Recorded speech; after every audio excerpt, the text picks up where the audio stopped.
Welcome back to CBS's coverage of Super Bowl 41. It's our 16th Super Bowl on CBS. We were there for the first with Ray Scott, Jack Whitaker, Frank Gifford, and Pat Summerall, and a pleasure to be with you tonight. Last thought before kicks. Well, my thought is, Jim, in a big game like this where nerves can be a factor, it's always better to start on defense. So the Colts, maybe it was a blessing losing the coin toss. This game is brought to you in high-definition television. So the Colts will be kicking away, and there he is, Adam Vinatieri, moving over this year as a free agent from the Patriots, leaving them as their all-time scorer, winning 2 Super Bowls for them in the end, and having another spectacular postseason. But Devin Hester, the rookie who was so dangerous, who went to college here at Miami, he led the NFC in both kickoff returns and punt returns. And the Colts have had a hard time all season covering kicks. It's Hester trying to work it back to the middle. Gets past the first wave, and here he goes. It's Hester inside the 30. Hester's going to take it all the way for a touchdown. And no flag, 92 yards.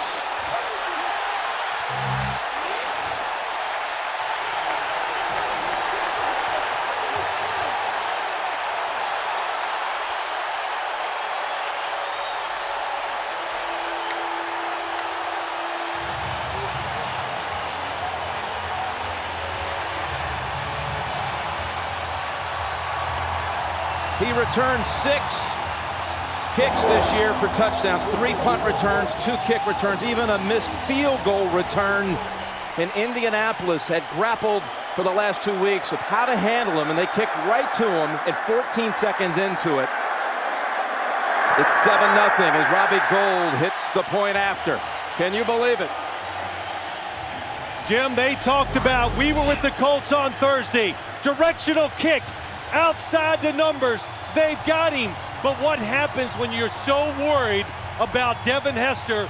You don't attack. And most kickoff teams, they attack. So they're catching, and when you're catching the blocks, all of a sudden, you cannot react. And Devin Hester finally goes, look, there's a big opening. He takes it, and he just outruns everybody. Even watching himself on the Jumbotron as he trots in. He finally found contact from Giordano, but not until the goal line.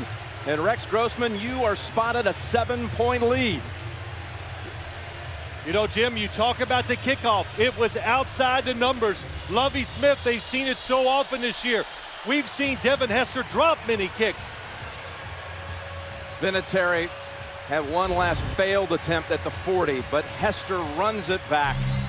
It's the 8th kick return in a Super Bowl for a touchdown. We were, again, I'm going to reinforce this. We were at practice on Thursday, and I turned to somebody and said, this is the longest I've ever seen a team work on punting and kicking because of one guy. It seemed like they did it for at least a half an hour. Well, practice is one thing. The reality is it wasn't good enough. Well, Ellis Hobbs of the Patriots had an 80-yard run back in that AFC Championship game and broke a couple of other ones near midfield. And Gould now kicks to Terrence Wilkins, who fields it at the 2. And up the middle he goes, down at the 31 by Danielle Manning. Let's meet Peyton Manning and that Colts offense. Peyton Manning. Ryan Dean. Jake Scott. Jeff Saturday. Ryan Lilja. Tarek Glenn. Reggie Wayne. Dallas Clark. Joseph Addai. Ben Utek. Marvin Harrison.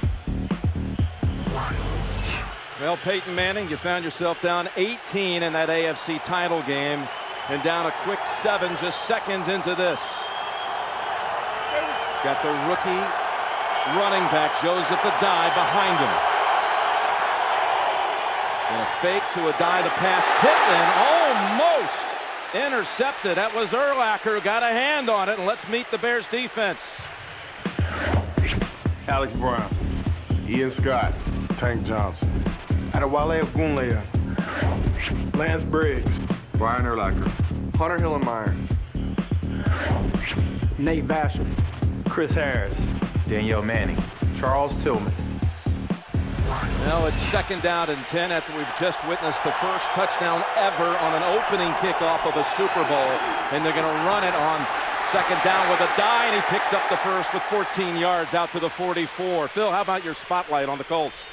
Well, let's look at the Indy offense. Peyton Manning, they said, we will not be fooled. Last week, the New England Patriots showed some things they were not ready for. He goes, we will be ready for everything today. For the Chicago defense, get vertical. That means defensive linemen get up the field and everybody be physical and attack. But the defensive linemen getting up inside, trying to disrupt the game. Offense, number 78. 5-yard penalty, remains 1st down.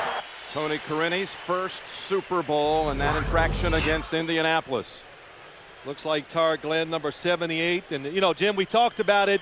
We wondered how many Bears fans would be here and versus the Colts fans. It is definitely a loud crowd for the Chicago Bears. What would you say, 2/3? At least. So 1st and 15 now from the 39, and Manning is almost intercepted. It was dropped. Vasher had a play on it as Harrison fell down. The favorite play that the Indianapolis Colts run. They clear it into the inside. Watch the receiver upright going down the field. Marvin Harrison coming inside, and it looks like the feet are tangled. And anytime that's what it is. When the feet tangle, there is no penalty. Vasher, who had a pick and a fumble recovery against the Saints in the NFC Championship game, had a play on that ball. 2nd down and 15. Manning will dump it off. It's Addai. Makes one move to get by Tillman, then out to the 47. Hit first by Hunter Hillenmeyer. You know, I'm going to go back to what I said the keys to the game with the Colts. They got fooled by the New England Patriots some. It took them a while to adjust. And 2 weeks ago in the NFC Championship game, the Chicago Bears did some different things against New Orleans, which really hurt the New Orleans offense quite a bit. 3rd and 7 for the Colts from the 46. And a flag thrown.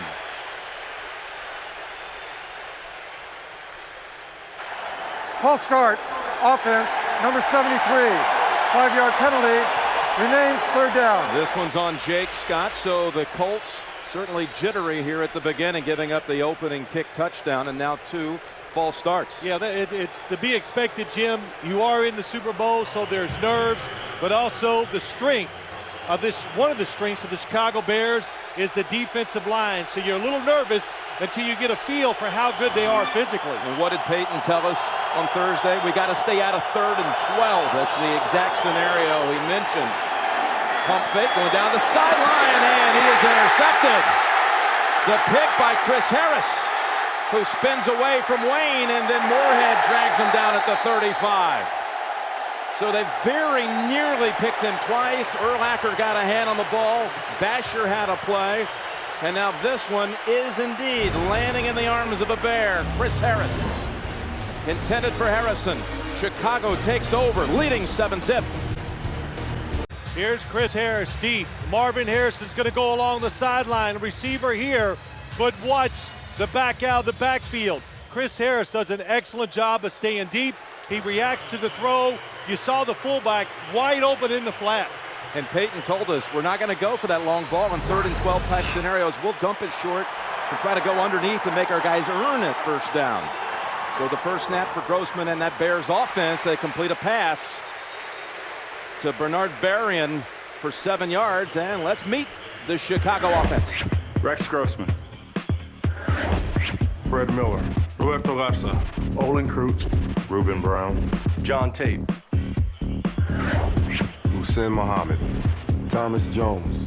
Jason McKee. Des Clark. Bernard Berrien. And it was Berrien with that last catch. He's led them in their last 3 postseason games in receptions. They hand it off to Jones, and he's met right at the line by Captain Gary Brackett of that Colts defense. Let's meet him. Dwight Freeney. Raheem Brock. Booger McFarland. Robert Mathis. Rob Morris. Gary Brackett. Cato Jude. Jason Davis. Antoine Bethea. Bob Sanders. Nick Harper. right, the Bears face a third down, 3rd and 4. They brought in Rashid Davis as the third receiver. Freeney, he'd be able to win that matchup with John Tate. And Grossman had pressure, lofts it down the field, and Bethea had a play on it. Freeney was back there in the face of Grossman. Oh, he definitely was. He was in the face. He makes Rex Grossman cannot even step into the throw, and he has to throw it way quicker than he wants to, and he's extremely fortunate it's not intercepted. Bernard Berrien, White Freeney pushes it back. Robert Mathis on his other side. Tough to throw like that as a quarterback. All right, Maynard into punt, and one oddity is we've seen now the 8th kick return for a touchdown in Super Bowl history. There has never been a punt return for a touchdown. And the Maynard boot will travel into the end zone. There's 38 yards net, so Manning will have his second go. Down 7 off the opening kick return by Hester.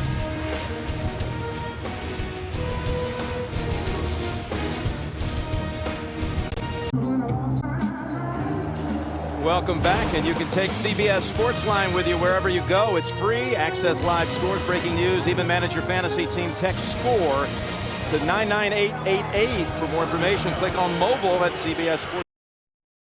Testified to the most forceful point of the day.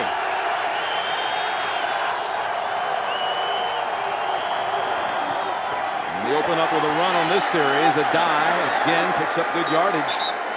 He picks up 6.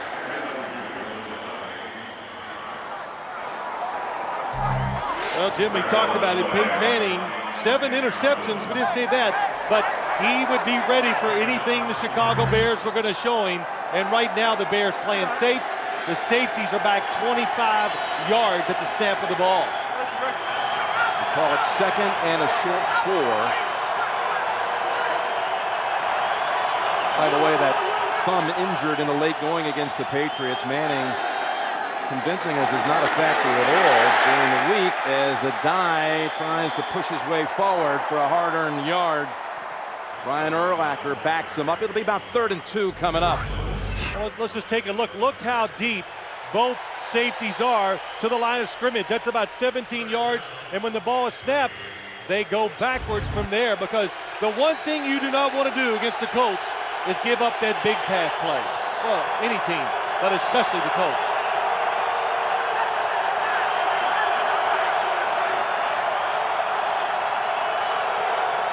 Peyton redirecting, needs 2 yards for the first. On 3rd down, quick toss, and he has the first down. And that's Harrison with the grab, with Briggs bringing him down along with Vasher. Marvin Harrison runs this in route once again. You see the tight end going up the field, but he's smart. He sits in the hole because against the Chicago Bears, you cannot get to the ground fast enough. Brian Urlacher, Lance Briggs, Hunter Hillenmeyer, they will get to you before you can find the ground. And again, the Colts with their no-huddle look. They fake now on 1st down to Addai and zip it right back to him at the 40 for a gain of about 5. Now, again, back to the thumb. Peyton hitting with the release the helmet of Tarek Glenn in the game against New England. Didn't realize at the time, but he bent the thumbnail all the way back and says it was a heavy bone bruise that he had to overcome, but not affecting his passing during practice this week. Didn't miss any practice time, that's for sure, and he threw it great when we watched him in practice, Jim. He's never missed a day of practice, in fact, in his entire career. And on 2nd down and about 4, they pick up a yard, and here's how it happened. In the 4th quarter, and at one point, he went over to the sideline and told his backup Jim Sorgi, be ready. Well, that was full force, and then it's bleeding, so what do you do when your thumb is bleeding? Well, you get a little taste of your own blood. Well, they picked up a 1st down earlier on 3rd and short with Harrison. Another one here, 3rd and a short 4. Mark Anderson, 97, lined up on that left side for that defensive front of the Bears. Rookie sack specialist. Manning has Clark, he has the 1st down, and Peyton has called his tight end the X factor during these playoffs. Yeah, he has, because Dallas Clark just running the short route, knows the situation, makes a nice catch, but he's physical enough to be a good blocking tight end, fast enough to go down the field as a wide receiver, and that's why the Colts play 2 tight ends all the time. If they want 3 wide receivers, just split out Dallas Clark. So a first down picked up again on 3rd down. And they'll go with the draw. Addai with his 7th touch already and no gain. I noticed a couple things about this Bear defense. One, the corners that switched. We got Nathan Vasher on Marvin Harrison because physically they really match up at almost the same type of bodies, smaller, quicker, and that's why they put Nathan Vasher over there. And also Brian Urlacher, his height as a middle linebacker, knocked down Peyton Manning's first throw. Manning told us, got to be very aware of how tall he is. Creating havoc all season long, tops in the league in takeaways already with 1 tonight. 2nd down and 10. And that pass through the hands of Ben Utek. Had he caught it, would not have gained very much anyway. When you have 2 weeks to prepare, there are a lot of stuff that you think about as Peyton Manning hustling up. But what they're doing, a little blitz inside, makes Peyton Manning get rid of the football faster than he wants to. And the Bears, last week, 2 weeks ago, physical against New Orleans. I expect them to mix it up today and every once in a while come after Peyton Manning and challenge the wide receivers. Another 3rd and long, will he this time go underneath? And Eschew, the long ball to go to Harrison like last time he got picked. Here he's going long, and a man wide open. It's Wayne at the 15. He walks in. 53 yards for the touchdown. How about that? Peyton Manning buying just a little extra time in the pocket. He's under pressure, something he did so much 2 weeks ago. And that extra beat, throwing off balance right on target. Chicago Bears make him step up. It's Tank Johnson who had him in a little bit of a wrap up around the waist, but Peyton saw that Wayne, it was irresistible. He had to go down the field, and the former University of Miami star scores, and a Vinatieri extra point will tie this game. Oh, and a mishap. Hunter Smith, the snap slipped through his fingers. The snap from Justin Snow, and there were a couple of shaky snaps in the AFC Championship game. This looked like one Smith should have been able to field in that slippery conditions. Snap is good. 7-6 Bears.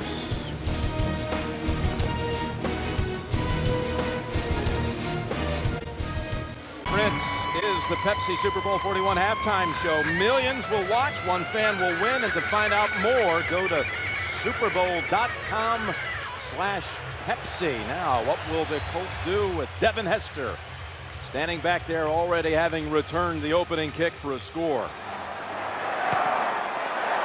Look what they do. Look how this influences the strategy. They'll have this ball near the 40, but the ball is out and still down on the ground, and it looks like the Colts may have it. It was Gabe Reed running with it, and in the scrum, a frantic fight.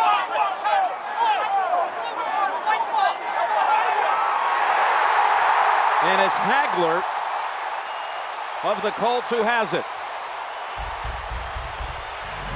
Hey, what happens, Jim, when you're not used to carrying the football on kickoffs? What a hit. That was Robert Mathis that delivers the blow. The starting defensive end comes down on the kickoff team. He's been on the kickoff team in the playoffs, and he has been spectacular, making big hits, especially in the Baltimore game. Well, there was a wild scramble for it, but when you're carrying a name like Hagler, no one's going to out-battle you for the football in that situation. And Tywan Hagler out of Kankakee, Illinois, comes up with a recovery for Indianapolis. And the ball is loose again. It is recovered by Urlacher of the Bears. Picked up by another teammate, Anderson. And right back, Addai fumbles. And the Bears get a second takeaway here in the first quarter. Stripped by Alex Brown. Well, I can't tell, Jim, if it's a takeaway or a giveaway. The rain is coming down. Is the football slick? But sometimes when you wait, it's just Joseph Addai doesn't even have time to really get the football in his grasp because the defensive line, what'd we say? Get up the field. Oh, it's going through his hands before Alex Brown even hits him. How fast was Alex Brown across the line? Something the Bears learned from 2 years ago when they played the Colts. Get up the field to stop the runs. From the 43, Thomas Jones dancing around into the secondary inside the 40. Being chased down by Bethea, and he does, in fact, drag him down at the 5. 52 yards. He broke away from Bob Sanders and Nick Harper. Lovie Smith said, we are going to be patient, and look at the movement. Look at the Indianapolis Colts defenders. Look like they're on roller skates that time. The offensive line does a tremendous job. Bob Sanders cannot get there. He knocks one of his teammates off the tackle, and good hustle stops the touchdown. And that's the longest run of the whole season for Chicago. First and goal to go. Back to Jones. And maybe a yard, that's all. Running into Booger McFarland. Well, it was funny. When we talked to Lovie Smith, I said, you want to give us a little bit about the game plan? You know, I want to hear something special. He goes, well, we're going to run it. And I go, well, yeah, a little bit. He goes, no, we're going to run it, well, Phil. they really believe they'd be able to. And he goes, none of those trick runs. We're going to line up. We're going to put a fullback back there, and we're going to run it right at them. And if we don't have success, we're going to keep doing it because we believe we can wear them down. So we'll see if they get that chance. Second and goal. McKee the fullback. And the run by Jones. Down the line, stiff arming and banged out for no gain. Third and goal coming up from the 4. Cato June and Nick Harper pushed him out. I'll tell you what, there were some good blocks on that run. Jason McKee, the fullback, he got a terrific block. There's a lot, but the speed, the Colts, you know what they talk about? What did I say to Tony Dungy? How come you guys are playing better? He laughs. He goes, we're just hustling. That's what they say. Our defense, we just hustle, play hard, play with emotion, and that's how we get it done.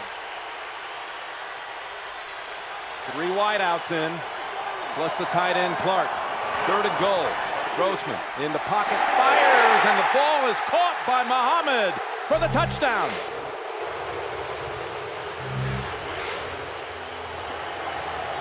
That was a nice throw by Rex Grossman and a very, very nice catch by Muhsin Muhammad. That's why you need a big receiver on the outside, going to fake out there, stops and comes underneath. Look how tight it is, but he reaches out, snags it out of the air, and pulls it to his body and gets a touchdown. And defended there by Nick Harper, who had been questionable all week with a high ankle sprain. And the extra point converted. Muhammad, who has the longest play in Super Bowl history from the line of scrimmage, 85 yards. The Super Bowl 38 for a score for the Panthers, has one now for the Bears.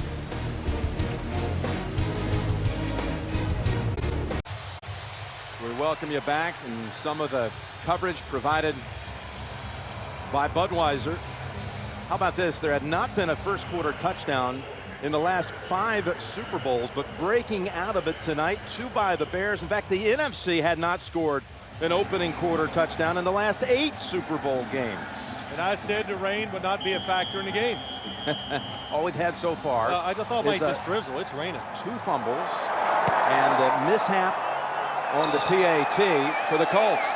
Wilkins steps up to the 8-yard line to return it, trying to spin away, and that'll cost him yardage. Back at the 17. Adrian Peterson, their third-team running back, holds them to a 10-yard return. 14-6, Chicago, first quarter. Coming up on the blockbuster Total Access Super Bowl today halftime report, JB, Dan, Shannon, and Boomer with their take on the first half of action here. All coming up on the blockbuster Total Access Super Bowl today halftime report. Jim Nance with Phil Simms, Solomon Wilcott, Steve Tasker here at Dolphin Stadium. An electrifying start here. 14-6, the Bears with action from the opening kick. Dominique Rhodes in for the first time, and he is walloped right after the exchange. They are busting right across that line. No gain. Jim, here's why Reggie Wayne is wide open for the touchdown. Chris Harris should be back here when he comes up. Look at everybody else playing the defense correctly, and that leaves Reggie Wayne wide open down the field. When the play was over, Lovie Smith brought him over, had a talked to him, and I guess straightened him out. Well, they gave up an 88-yard touchdown to New Orleans, and now a 53-yarder to the Colts, who face 2nd and 10. They fake the Rhodes, and the quick toss is to Fletcher, who had the big grab to set up the winning touchdown against the Patriots. The difference between that long pass to Reggie Bush and what we saw here, when Reggie Bush caught that long touchdown pass, they were being aggressive.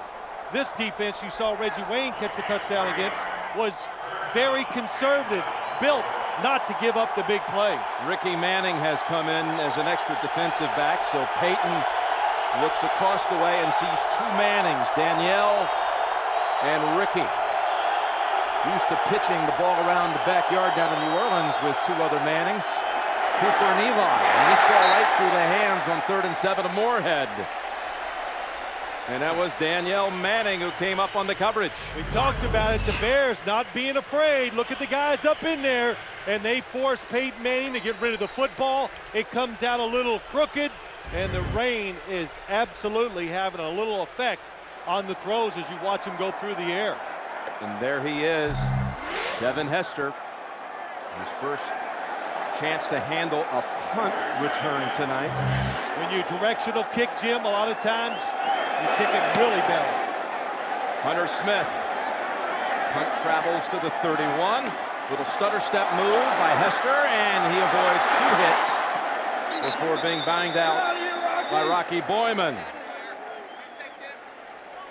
All right, Phil, let's talk about the Bears' spotlight in this game. Well, here's what they want to do, Jim. We've already talked about it a little. For the Chicago Bears offense, Lovie Smith said, no tricks. We're going to run right at them and be very physical. That's what they are. And for the Colts, it never changes. It's the same defense every week. They only do a couple things, but they do it well, or they have been doing it well, because they run with speed, they hustle, and they play with emotion. They come out spreading it out a little bit. Cedric Benson in the backfield with 3 receivers, and Grossman's pass pulled down by Berrien for the catch and a first down. Hold on, they may say the second foot wasn't down.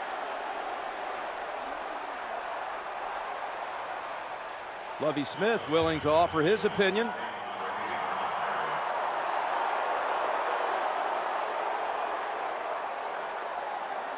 Well, everybody gets a chance. What's good about the conferences, everybody gives some information and see if they can come up with the right call. And he never got the second foot down. Nope. Oh, they ruled it a push out or a force out. The pass is ruled complete due to a force out. Well, the question is, had Harper not hit him in the back, would the right foot have landed in bounds? It looked like it would have, Jim, but it's the back of the leg. Tough for me to say. Okay, looks like no red flag coming out. So now from the 48, and the force out is something anyway that is not challengeable from the 48.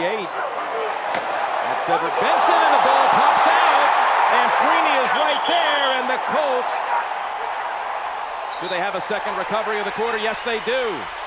Bob Sanders with the pop, and Benson's first handle results in a fumble and a Freeney recovery. You could hear that hit, Jim. What contact. And I don't care how much you're trying to protect the football, if it's raining, whatever. Cedric Benson comes in, cuts it back, something he doesn't do a lot, and the hit by Bob Sanders, his helmet right on top of the football, it's going to come loose. What a moment it is to make a play. Just think about it. Look back at this one maybe later with the Bears picking up a first down near the 50 and already up 14-6. Instead, the Colts take over in Chicago territory. And it's Rhodes with Tillman slamming them down. This picked up a yard, that's all. Join the very best of the NFL for the season-ending celebration in Hawaii. The NFL Pro Bowl presented by State Farm next Saturday at 6 p.m. Eastern on CBS after our coverage from Pebble Beach. That's next Saturday. Been a lot of talk about Bob Sanders coming back in that Colts defense, and you understand by that hit at the line of scrimmage how important he has been to them stopping the run. 2nd down and 9. And they fake to Rhodes this time, and the pass again. A Bear got a paw on it. That was Ian Scott who tipped it. You know what? I did not talk to one person this whole week that said that he thinks, or they think, the Chicago, well, right at Ian Scott. Peyton Manning, nobody open down the field, tries to throw it short, but nobody believed the Bears could cover the Indianapolis Colts wide receivers. But they covered, I thought, the New Orleans Saints wide receivers pretty well in their playoff game 2 weeks ago. And so far, when they man up, they're doing a good job. And there's been a number of Peyton passes that have been in and out of the arms of Bear defenders, and one has in fact been picked off in this opening quarter. On 3rd down, Manning. Long ball for Harrison, and almost able to come down with it. That was Nathan Vasher running with him. Nathan Vasher all over the play, and Marvin Harrison turns into a defensive back. It's another blitz. They're coming after him, and Peyton Manning knows it, gets rid of it quick, but Nathan Vasher is back all the way.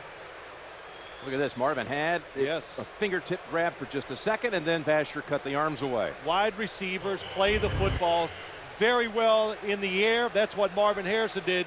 Nathan Vasher, defensive back, waits for it, almost cost him. Hunter Smith, the Colts punter for the last 8 years out of Notre Dame, with Hester standing at the 10, and there is a flag. Interesting here, if it's against the Bears, it wouldn't be enough for the first, but it puts you into that gray zone where you might go for it.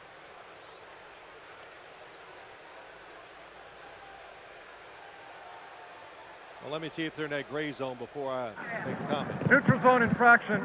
Defense stepped into the neutral zone, caused a man to false start. 5-yard penalty remains 4th down. Well, that'll move the football to about the 36. Well, as they get into the neutral zone, they are. Anytime a defensive player gets inside the length of that football and it causes an offensive player to move, that's a penalty on the defense. That changed years ago. It used to be that would always be against the offense. Well, they're not even contemplating that one. I guess with the conditions here, would that be the reason here? The game's, it's volatile so far. Try to settle it down. Ball's gone! Smith trying to bury it inside the 10. Colts chasing after it. And they will, in fact, down it at the 4 with Freddie Kiahu. Smith getting the job done. 31-yard punt. Turnovers, big part of the story here in this quarter. The hits, big hits. Penetration by the Bears defense.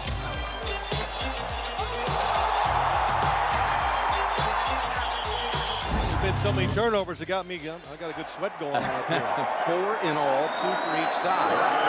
But, you know, Jim, not to interrupt you, but look now, the Colts, they put the pressure back on the Bears by punting and getting it down to the 5-yard line. Yes, because Smith got the job done from the 5-yard line. Benson. And he spins out near the 9. Again, it's Bob Sanders coming up. You know, it's great to be a hard runner in this game, but both defenses attack the football.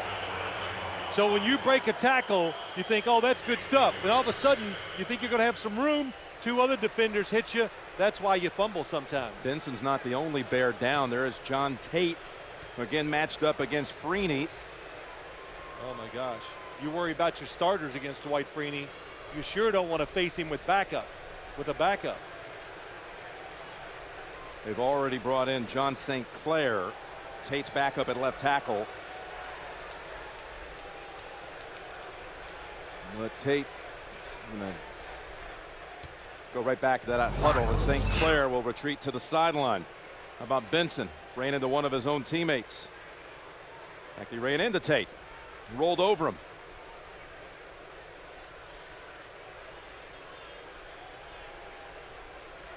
Both a little woozy after what looked like a helmet to helmet, and extra hit there by Bethea. Benson is still down.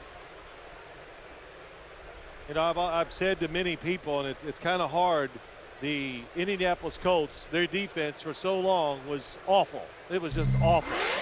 But for a defense that was so awful, Jim, as we look at Cedric Benson on the ground, is that they make more big hits behind the line of scrimmage and collisions just because the way they run around.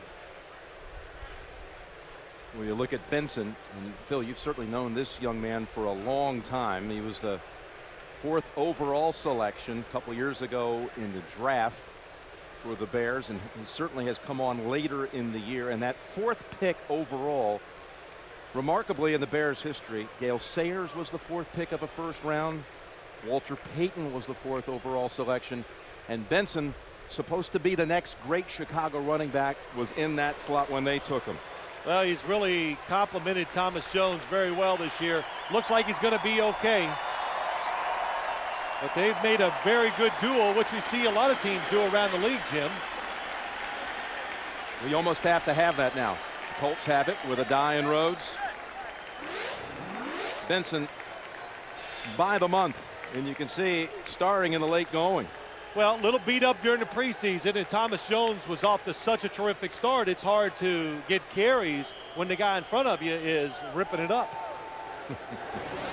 That's good. You love that. Any opportunity to say somebody's ripping it up. And this game has been ripping it up, wouldn't you say? It's been fun. 2nd down and 7, and Grossman, that ball out of bounds, caught by Berrien but incomplete. Jason David on the coverage. Well, the Bears, the Indianapolis Colts said they've never seen anything like it. They go downtown more than any team in the NFL. And that time, Rex Grossman being a little careful. The football, I could even tell that time. It was not a perfect spiral. It didn't spin as tight as it usually does. So there must be a little moisture. And when you have that, you got to play careful.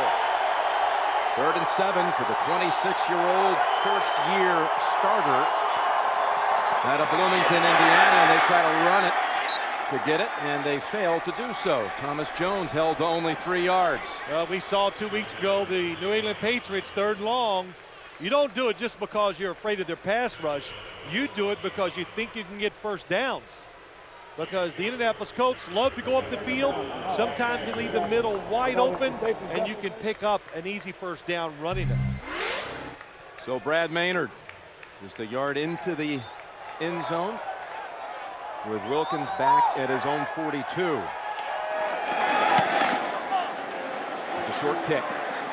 Bouncing around your midfield. Wilkins lets it go. And a 45-yard punt, no return, with just seconds to go here in the first quarter. Married, engaged, or single, if you play the game of love, you've got to know the rules. And don't miss the premiere of the new comedy Rules of Engagement tomorrow after 2.5 Men on CBS. Oh, David Spade, Patrick Warburton, Oliver Hudson from Rules of Engagement. Well, what's the matter? You know, if the show was a hit already, they'd be in a suite. Well, you know, right now they make them sit in the stands in the rain. Next year. Good stuff. Always good. I wonder if it's their first. I wonder if it's their first Super Bowl experience. When you come to it, the pageantry, everything. When you get in the stands, I've been a spectator at Super Bowls before. It is something special. What you're trying to say is you would have thought they would have earned their way into a suite? Well, no, you got to get the show's got to be a hit first. Okay. You know. From the 42 and a die flanking Manning. Peyton goes over to a die with Vasher holding on to him, but good effort by the rookie from LSU to pick up the first down and advance the ball into Chicago territory. Joseph Addai, the leading rookie rusher in the NFL this year, and that's the end of a thrilling first quarter with a kickoff return for a touchdown, 2 plays in excess of 50 yards, 4 turnovers, and a 14-6 Chicago lead. You're watching Super Bowl 41 on CBS.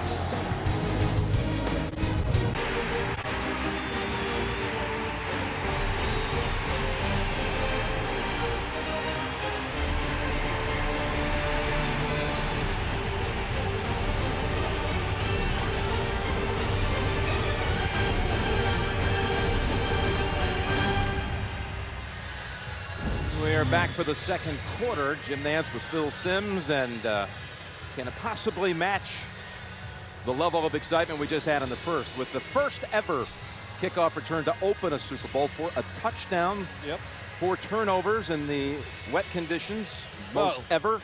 Jim, is exciting for us and the fans, but I'd say both coaches are like, come on. And we begin this second quarter with Manning and the Colts first down at the Chicago 46. And the word from the Chicago bench on Benson, shaken up a moment ago. Looks like he banged up a knee is what they're saying, and it's questionable that he'll return tonight. So from under center, Manning fires it open. It's Harrison with his second catch of the night, working on Nathan Vasher. Goes for 15 yards, and Nathan Vasher has that assignment of Harrison tonight. He knew it when we talked with him on Wednesday. Yeah, he did, and he's playing. Nathan Vasher, both corners for the Chicago Bears, unless they're up there close, trying to be physical, they play very conservative. They'll give up those routes to the outside. Now first down from the 31. And Addai hops out to the 25, and it's a nice run for 6. It was really interesting listening to the Chicago Bear defensive players, the coach, Ron Rivera, the defensive coordinator. When you're playing Peyton Manning, they just keep saying, don't watch the show. Don't watch all the moving around, the gyrations. Look at the formation and figure out what they can run out of the formation. 2nd and 4. Just inside the 25.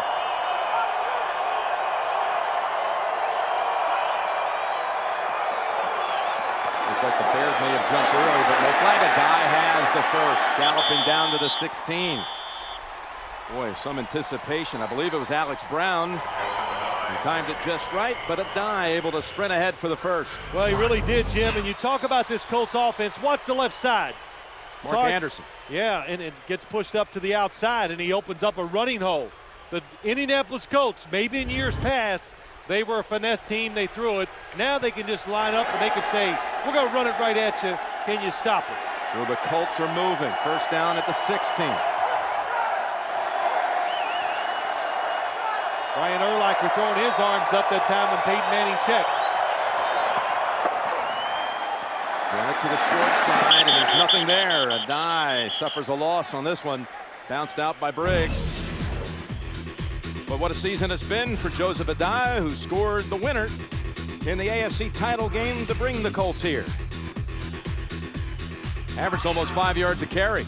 That's a good story, wasn't it? They're down there ready to try to score the winning touchdown against the New England Patriots. Peyton Manning gets in the huddle, and he says, Marvin Harrison looks at him and goes, let's run it in. And Peyton goes, you know what? If Marvin Harrison says that, let's do it. Let's try it. And it worked. And it worked. 2nd and 13. They set him back 3. Addai with that last carry. So Manning fakes left, goes right, open man again, and dragged down immediately. That's Harrison with Danielle Manning, rookie from Abilene Christian University, making the hit. He was the Bears' first selection of the most recent draft, coming in the 2nd round.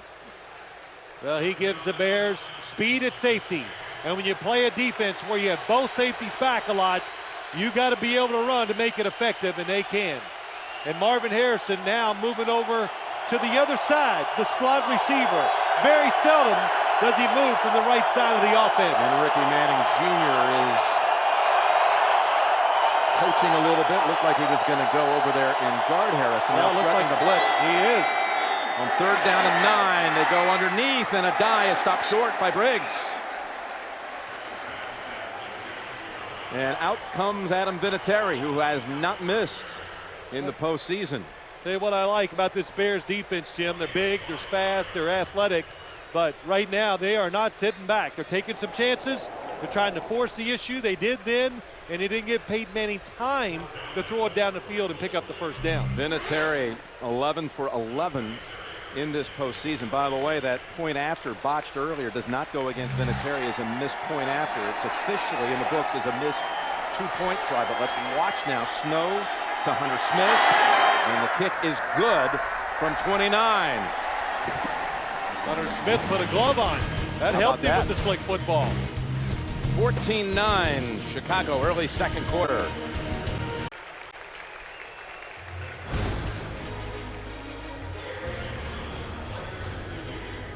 If you can't get enough of the Super Bowl ads, check out CBS Sportsline after the game and watch all your favorite ads from the Super Bowl on demand. Just go to cbssportsline.com/super ads to see them again. All right, Vinatieri, first kick, run back for a score. Second one, fumble when he just drove it short into the hands of Gabe Reed. 31 points in the postseason, including all of the Indianapolis points in the divisional win at Baltimore, when he was 5 for 5 in field goals. And they're going to go ahead and kick it deep. And Hester is not back there. It's Rashid Davis. And he is wrapped up by Dexter Reed.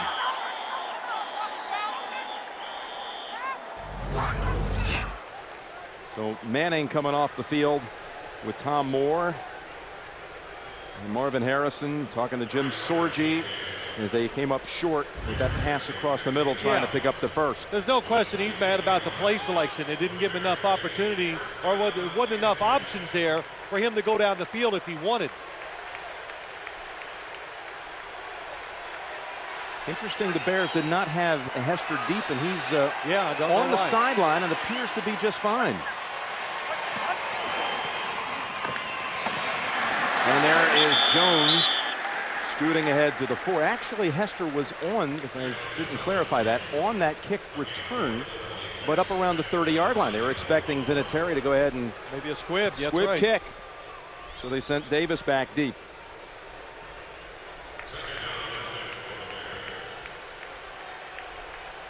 Second down and 6.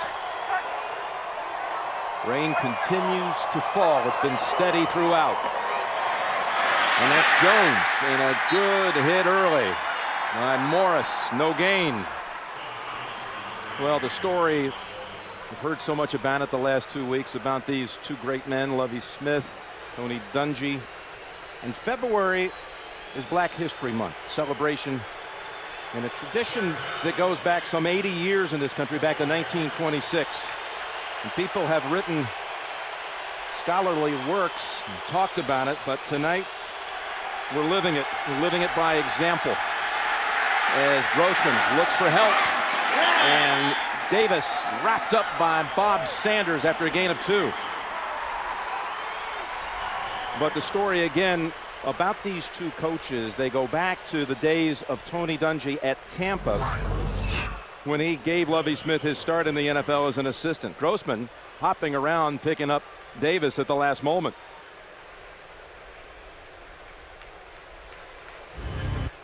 So 4th down and 4, and the Colts defense comes up with the quick stop.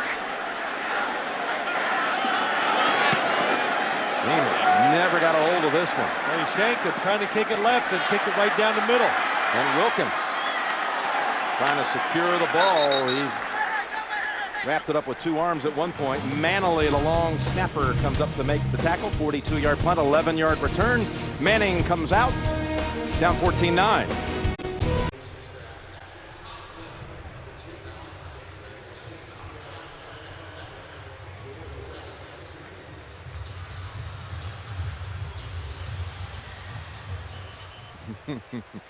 All kinds of creative ways to try to stay dry here. And some of the coverage tonight provided by Budweiser. What do you mean? I thought you told me 20 minutes ago, yeah, it's almost through here. It's going to stop raining any second. I'm looking at my computer. Yeah, it's got the radar. I got the radar right here, but I forgot to tell you I failed meteorology school. Yeah, I thought so. There we go. You fail? There's no way. You'd give the teacher an apple and change the grade. It usually worked. It does. Okay. From the 42. Manning's going to throw into that rain, into the wind, and he's got Harrison floating free, and he steps out at the 36-yard line, running away from Lance Briggs. Now Harrison's never really had a big game here at Dolphin Stadium. Well, Marvin Harrison's just going to come all the way across, Jim, and Peyton Manning gets so long to hold the football, he just actually goes through the defense. And the defense, they start chasing guys when they shouldn't, And when you chase, it opens up avenues, and Marvin Harrison got it. Harrison, 4 catches, 48 yards, 8 games in his career at Dolphin Stadium. He's never caught a touchdown here.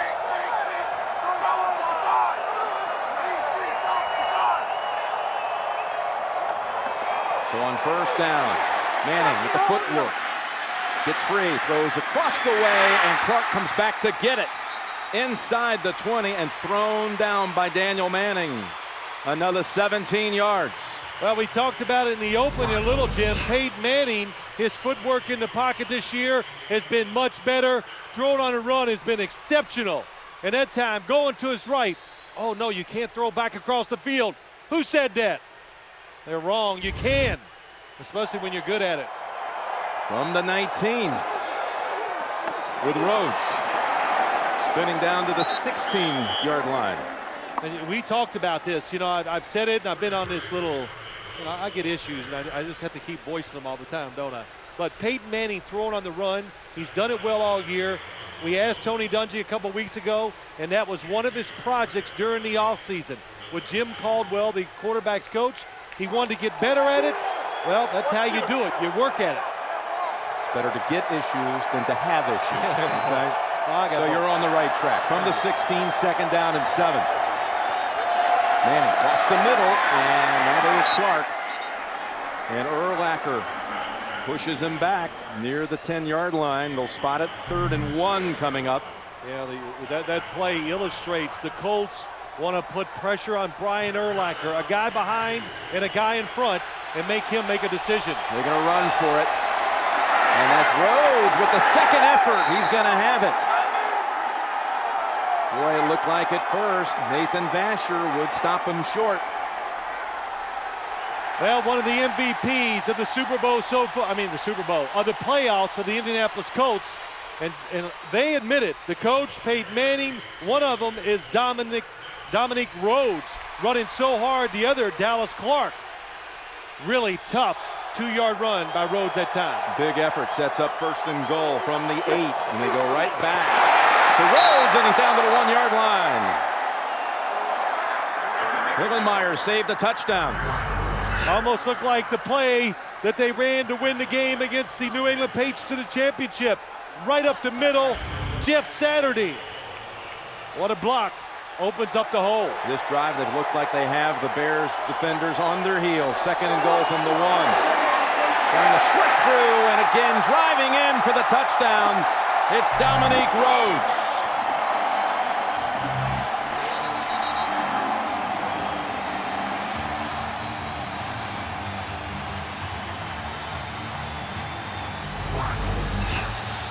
This is not a finesse offense. Good job up front. They get a stalemate, and near the goal line, that's all you can really hope for. Get a stalemate, and then the running back powers it in there. Manning wants to know 2 or 1, and I know how you feel about this, Phil. Too early to be chasing points.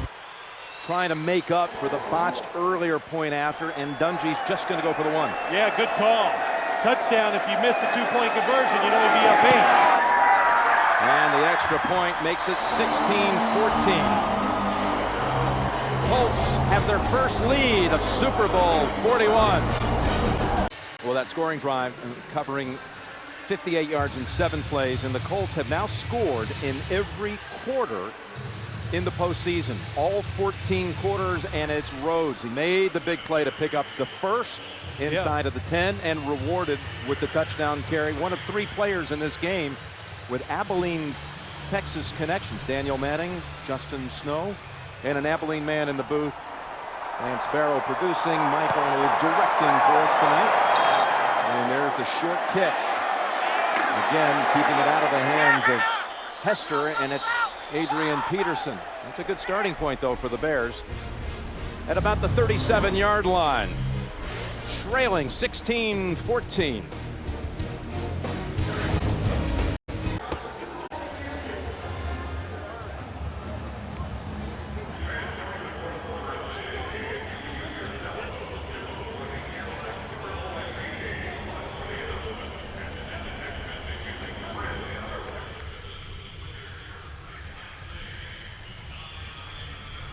Prince The Pepsi Super Bowl 41 halftime show, and millions will watch. One fan will win. If you want to find out more, go to superbowl.com/Pepsi. Here's Marvin Harrison.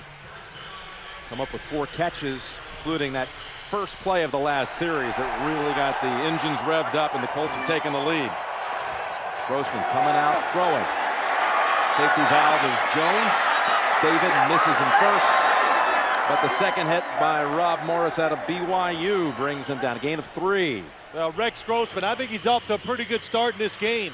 Bad weather, making good decisions, and Jim, you've talked about it, so much criticism. 5 of 7 that he's been under all week long, and you talk to Ron Turner, offensive coordinator. They got this offense. They were running plays today that they put in the very first day of training camp, so they feel good and they feel confident in what they're trying to do. On 2nd down and 7, and knocked down right away. It's McKee, the fullback. Gary Brackett with the hit. And now we hear from Solomon Wilcots, who's on that Chicago sideline, that the knee injury suffered by Cedric Benson in the first quarter. Solomon hearing the Bears are going to rule him out for the rest of the game. Yeah, that's tough. You know, Thomas Jones, they do have 2 very good runners, but Cedric Benson, as we talked about, able to get that 1 or 2 yards when there's nothing there. Well, that Bears defense hasn't had much rest of late, and will the offense extend this drive? On 3rd down, the Colts stick it about a yard short. It was Jones trying to work his way through a pile, but again, Gary Brackett, the captain of that defense. You got to show patience when you go against this defense. Booger McFarland in the backfield, or Anthony McFarland. Robert Mathis coming on the outside, 98. But they've moved so much that sometimes you just can't find the guy to block. And that's why they stopped the Bears short of the 1st down. So Brad Maynard in the punt again. He was raised in the Indianapolis suburbs. And the Bears punt. As his punt traveled to the 17, Wilkins with a nice fake, and he's taken off across the 30 to the 35. Tackled by Todd Johnson. 17-yard return of a 38-yard punt. What have you seen out of Brian Urlacher tonight? Well, Jim, he had a chance early in the game. He knocks a pass down, and Peyton Manning knows you got to be alert because he's so tall. And then one thing he can do, he's big, but he can pursue. He's fast, and, well, just like a lot of Chicago middle linebackers, and you'll hear it a lot, but it is true. Mike Singletary, oh, that guy named Dick Butkus who could hit a few people, and now Brian Urlacher, all terrific middle linebackers. And really Bill George, if you go way back. Yeah, too. that's right. A decorated history of Chicago and the linebacker position. What did Dick Butkus tell Brian Urlacher? He says, you got to get meaner and nastier. Well, the rules have changed, Dick. You're not allowed to just rip people's heads off and slap them up there, whatever you want to do. Now you got to be careful. Inside of 4 minutes to go in the first half, and it's a dive. And there's Urlacher coming up after a run for about 3. You know, back in the days, not that it's been that long ago, Dick Butkus, the rules have changed so much. When a ball carrier would be tackled and he falls to the ground, you were allowed to run up and hit him anyway. So, but Urlacher gets off the block of Jeff Saturday, the center, comes back and makes the tackle. Ryan Deem, the starting right tackle for the Colts, is out, and rookie Charlie Johnson, number 74, out of Oklahoma State, has replaced him. 2nd down and 7, Manning, Addai, and again he has that subtle little move that makes you miss, and he gets away enough from Tillman to pick up 8 and the 1st down. You know, Jim, you just can't say all the time we're not going to give up the big play. Watch the corner, how far they go off, and the running back comes out in the flat. This is easy for Peyton Manning. No doubt what you want to do, and you said it, catch the football, make one quick move, and then get up the field. They've got Clark in the slot to the right. Another 1st down, this one coming from the 46, and Addai met head on for no gain, driven back by Ian Scott. You know what I'm saying, though, is that even though Peyton Manning is accomplished, we talk a lot about him, even he likes some easy completions. hey, that helps his confidence, his rhythm. It makes it easy to call plays, so you got to make it tough.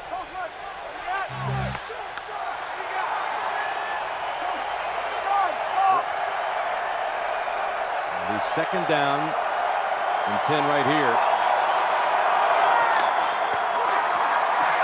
Back over to Addai. He's had a busy first half, and look at the move near the first down, maybe just short. He broke away from Nathan Vasher and Ian Scott. And we've reached the 2-minute warning with the Colts operating smoothly again. Up 16-14.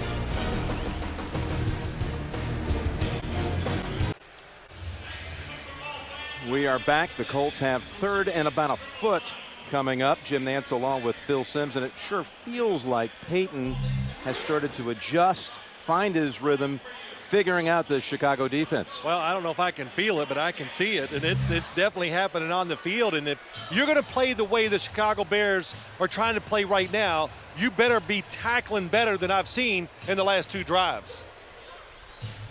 Let's see what they do on the 3rd and short. Remember, Rhodes picked up in one of these situations a first down that led to the go-ahead touchdown, but now it's Addai in the backfield. Well, they're a very heavy running football team, and they get 2 tight ends like they got now, 1 on each side, and the running back right behind Peyton Manning. They work it with Addai, and he drives straight ahead for the first. The first rookie running back to start in a Super Bowl since Bobby Humphrey for the Denver Broncos back in January of 1990. Drafted out of LSU for a lot of reasons, talent, and he ran a system in college that's a lot like the Colts, and he has fit right in.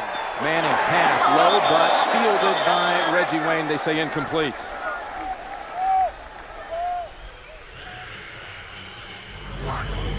Well, this is the favorite pass of the Indianapolis Colts, and it definitely goes through Reggie Wayne's hands and to the ground. The Chicago Bears so far have stopped that play, but they've given up too many other ones. Wayne, who caught a touchdown in that first quarter. 2nd down and 10. Left open. It's Fletcher, and he fumbles trying to make a move. And the Bears have it back. Tillman with the recovery, and he stripped it. The Bears do this so often. You move the football down the field. You got things going your way on offense, but because they got hard-hitting, good athletes on the defense, they cause turnovers, fumbles, sacking the quarterback, making them throw interceptions. I don't know what Fletcher would have done here, but Manning was really concerned. After talking to a number of quarterbacks who had played the Bears this year, he said, let's not be desperate for those extra 2 yards. These guys are great at stripping the ball. And now it's Grossman losing the handle. It's the 2nd time we've had back-to-back fumbles in this game. And yes, the Colts get it right back.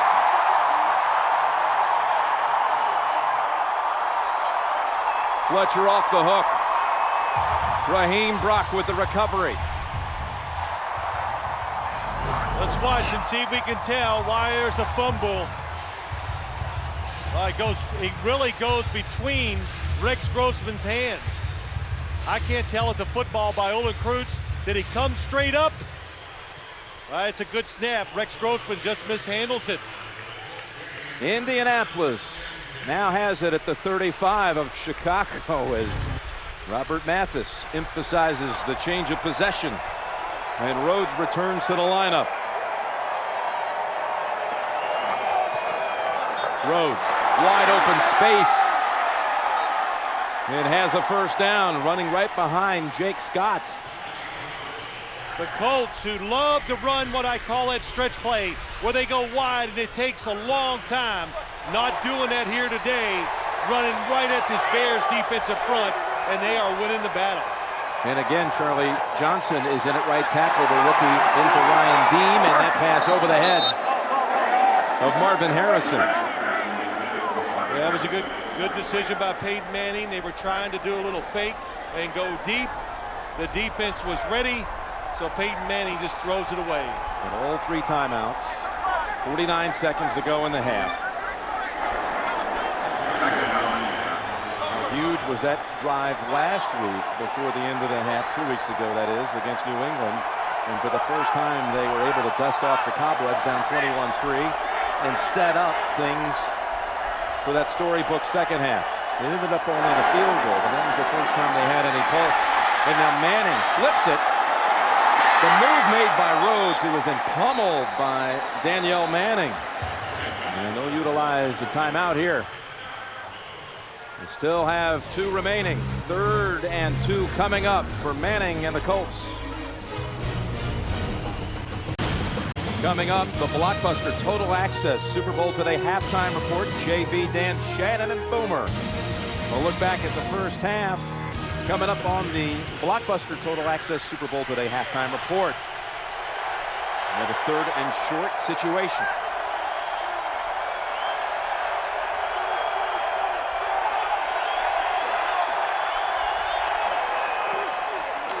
It's Addai, and not this time. Urlacher denies him.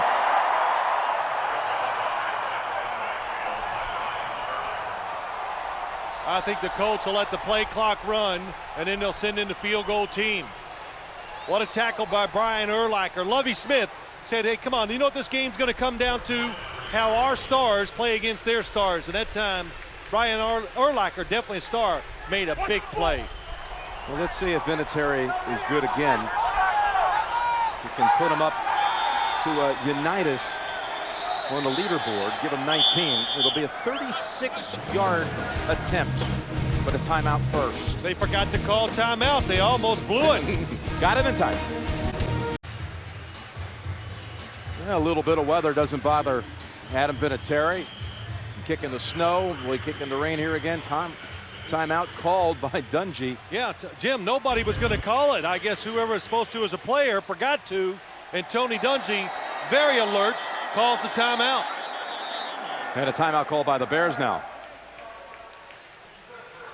And Lovey even laughs about that one. Says, hey, wait a minute, guys, that's Vinatieri. Can't freeze him.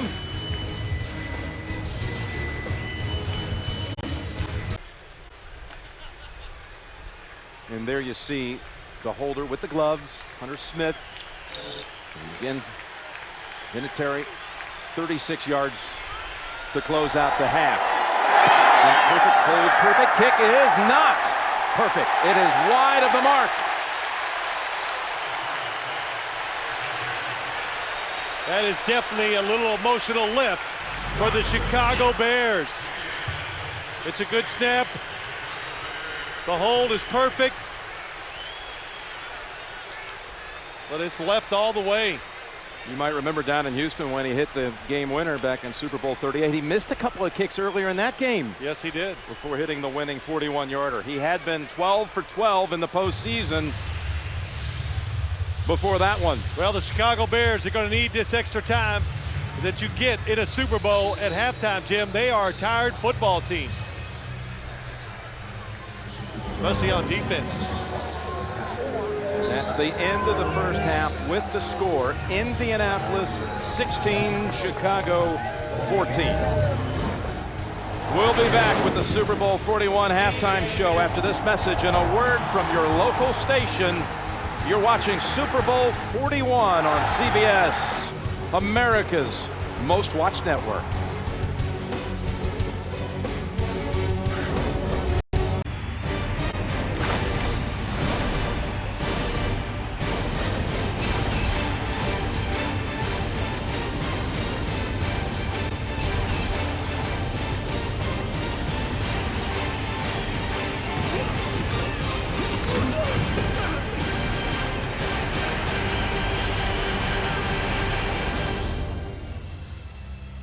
Welcome back. Super Bowl 41, third quarter about to begin.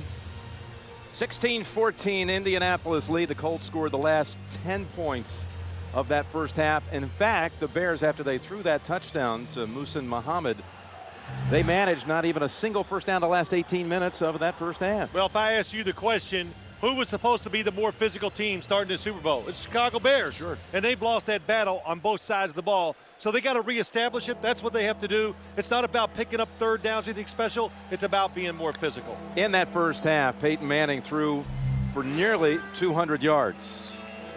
Yeah, the Colts got in rhythm.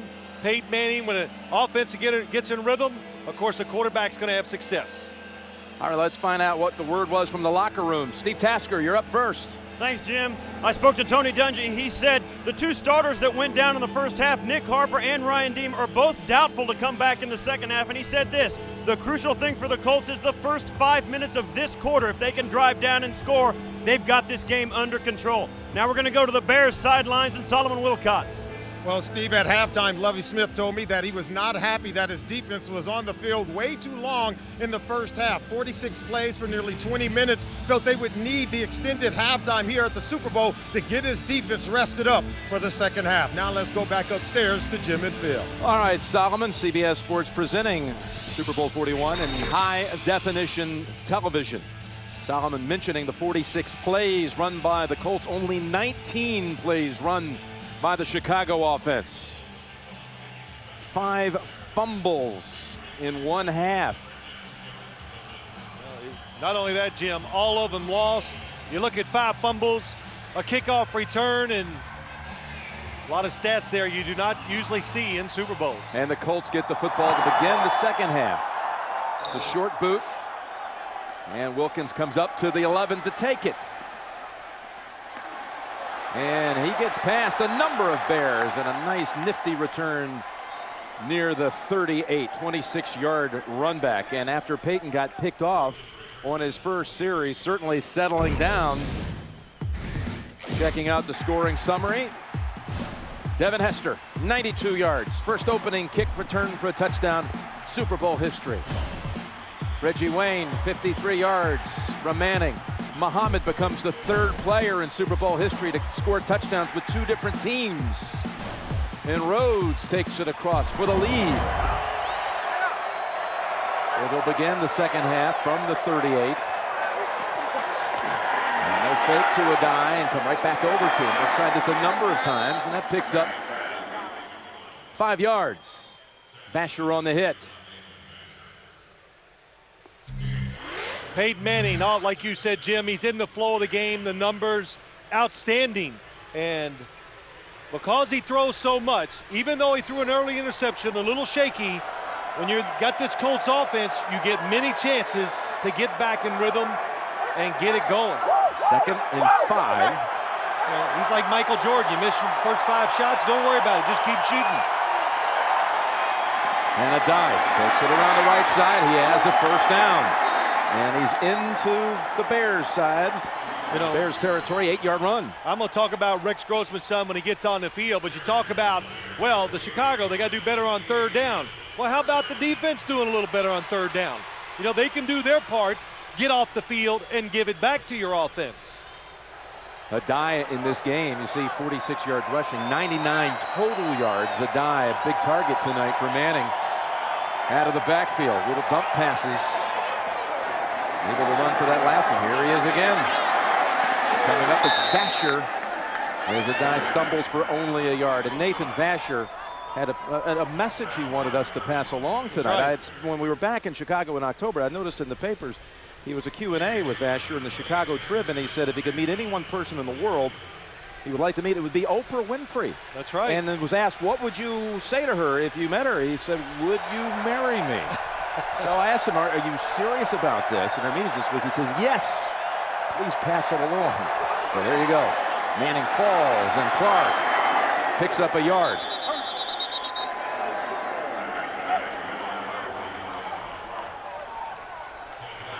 Third and 8 coming up. Tom Moore, offensive coordinator for the Colts. He told me the other day, he says the most important drive of a football game, the first one of the second half. Because you know what they're going to do. We've got the answers. Can we get back into the flow of what our offense is about? So far, it's been good, but now it's 3rd and 8. Can they extend the drive? Tom Moore, who recruited Tony Dungy to Minnesota. First plane ride of Dungy's life. He sat next to Tom Moore, took him to the school. And now Manning has UTEC, and he falls forward near that first. And it looks like the spot will be enough, and UTEC shaken up in the New England game with a hyperextended knee. Slow to get up in this one. Nice play by the Colts. Look at Brian Urlacher, how deep he goes. They take advantage of it. They send somebody right underneath, and you have to know when you catch the football underneath against this defense, the way they were playing that time, you're going to take a big hit. But you're watching Peyton Manning. We said it, a shaky start, being too aggressive, threw it down the field on the interception. Well, Jim, this defense you're seeing now, as UTEC goes off the field, the Colts face this almost every single week of the year. Don't give up the big play. Make them have 10 or 12 plays in a drive to score. Well, you know what happens? They've proven many, many times that they'll go 10 and 12 plays and they'll still score. Well, you talked about how Rex Grossman's getting some criticism for third down performances in this game. Again, the defense allows a conversion. That was 3rd and 8. That's what they hope to get, 3rd and 8. And the Colts able to start this one now. This play from the 38, and it's Addai driving for another first down. Brian Fletcher coming in for UTEC. Help spring Addai for 11 yards. Yeah, it really is. What blocking up front again. Jeff Saturday, the center, gets a cutoff. Jake Scott, the right guard, gets a nice cutoff, and then hard running inside. And it's the difference. Jim, we did many Colts games, and we heard it from opposing teams. They're different. They really believe they can run it on you. And they're showing it here in the Super Bowl so far. Well, first down from the 28. And with success on the ground, Addai gets the carry again. Ogunleye with the tackle, and Lilja lost the helmet. Well, I think he lost it because Brian Urlacher found it and threw it.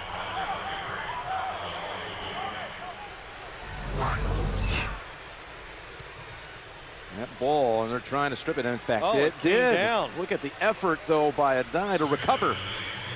Well, when it comes down like that, you're not holding it properly. I learned that by watching Tiki Barber cure all of his fumbling problems with the New York Giants. Got to keep it next to the body. 2nd and 7 from the 25. And this one for another 2. 3rd down on the way. That's Briggs coming up. On the right side again, we saw it late in the first half. A rookie filling in for Ryan Deem at right tackle. Deem sprained an ankle in that first half. That's the word up from the sideline. And it's questionable whether he'll return. So Charlie Johnson stepping up in this big game. Just the Super Bowl, Charlie. Don't worry about it. What a job he's doing so far in there. Now against Mark Anderson, very good pass rusher.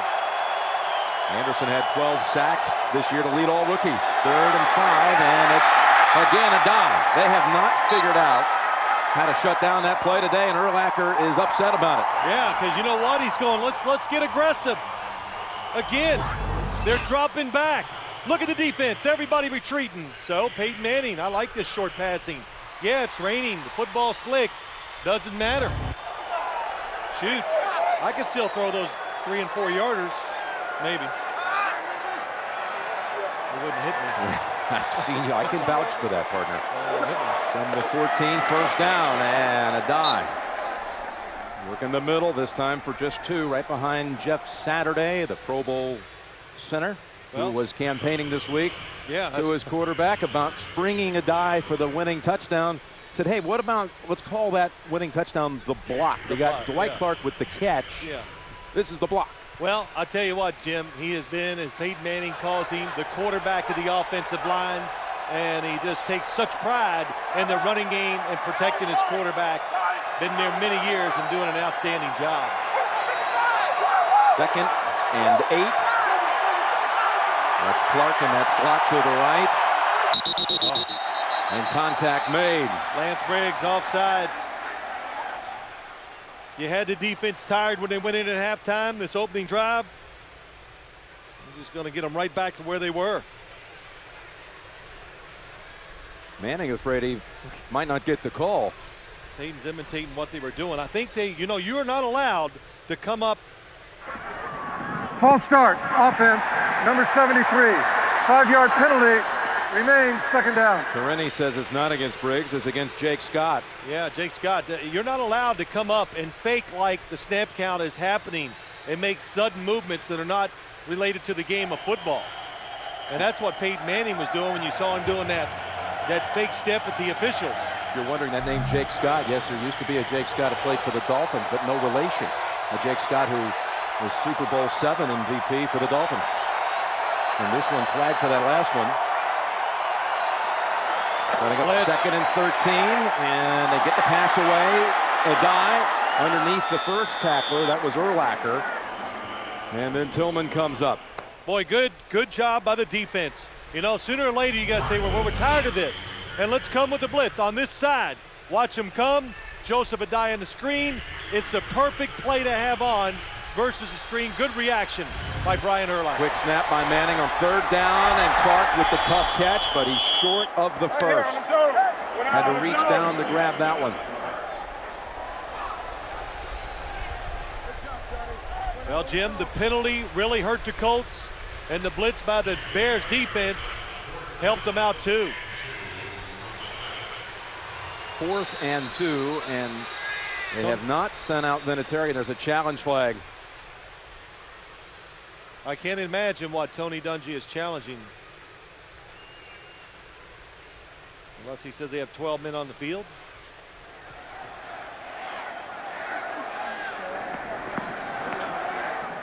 Indianapolis is challenged the fact that there were not 11 players on defense.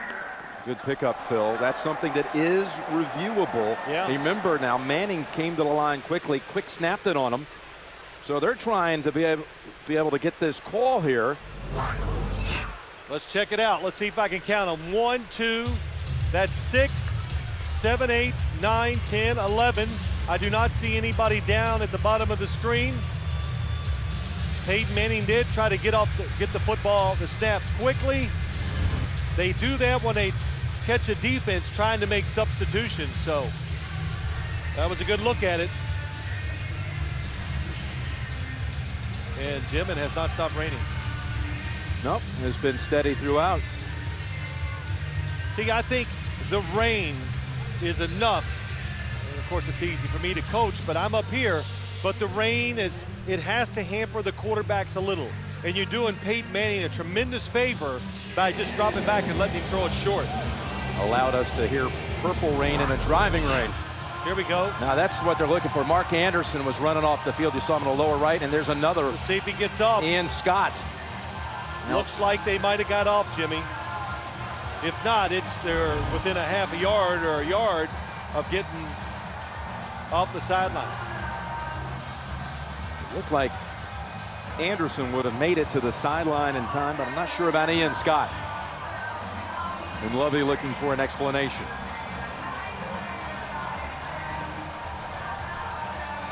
They've already had the football here for half the quarter to start out the second half. I'll tell you what, though, Jim, they look for it. They've done it so much in the past. The Indianapolis Colts, Tony Dungy, he's watching them run off the field. That's why he didn't hesitate. He threw that flag out there.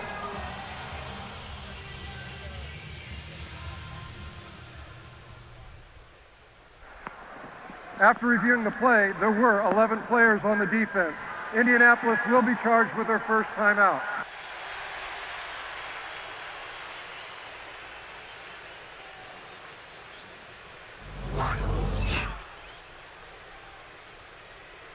Here they come. They do have 11 on the field. Mark Anderson's going to get off.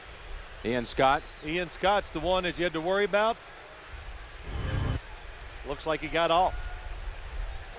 Of course, next time he'll make sure. So in the end, that'll bring out Vinatieri. This is the 3rd time the Colts have had a drive bogged down in the red zone. And remember, Vinatieri made one field goal but missed the other right before the half. I mean, if you're watching the game and I go, wait, it's only 16-14. Because it seems worse. This will be a 24-yard attempt. Good job, and that was Hunter Smith who saved it and drives it through.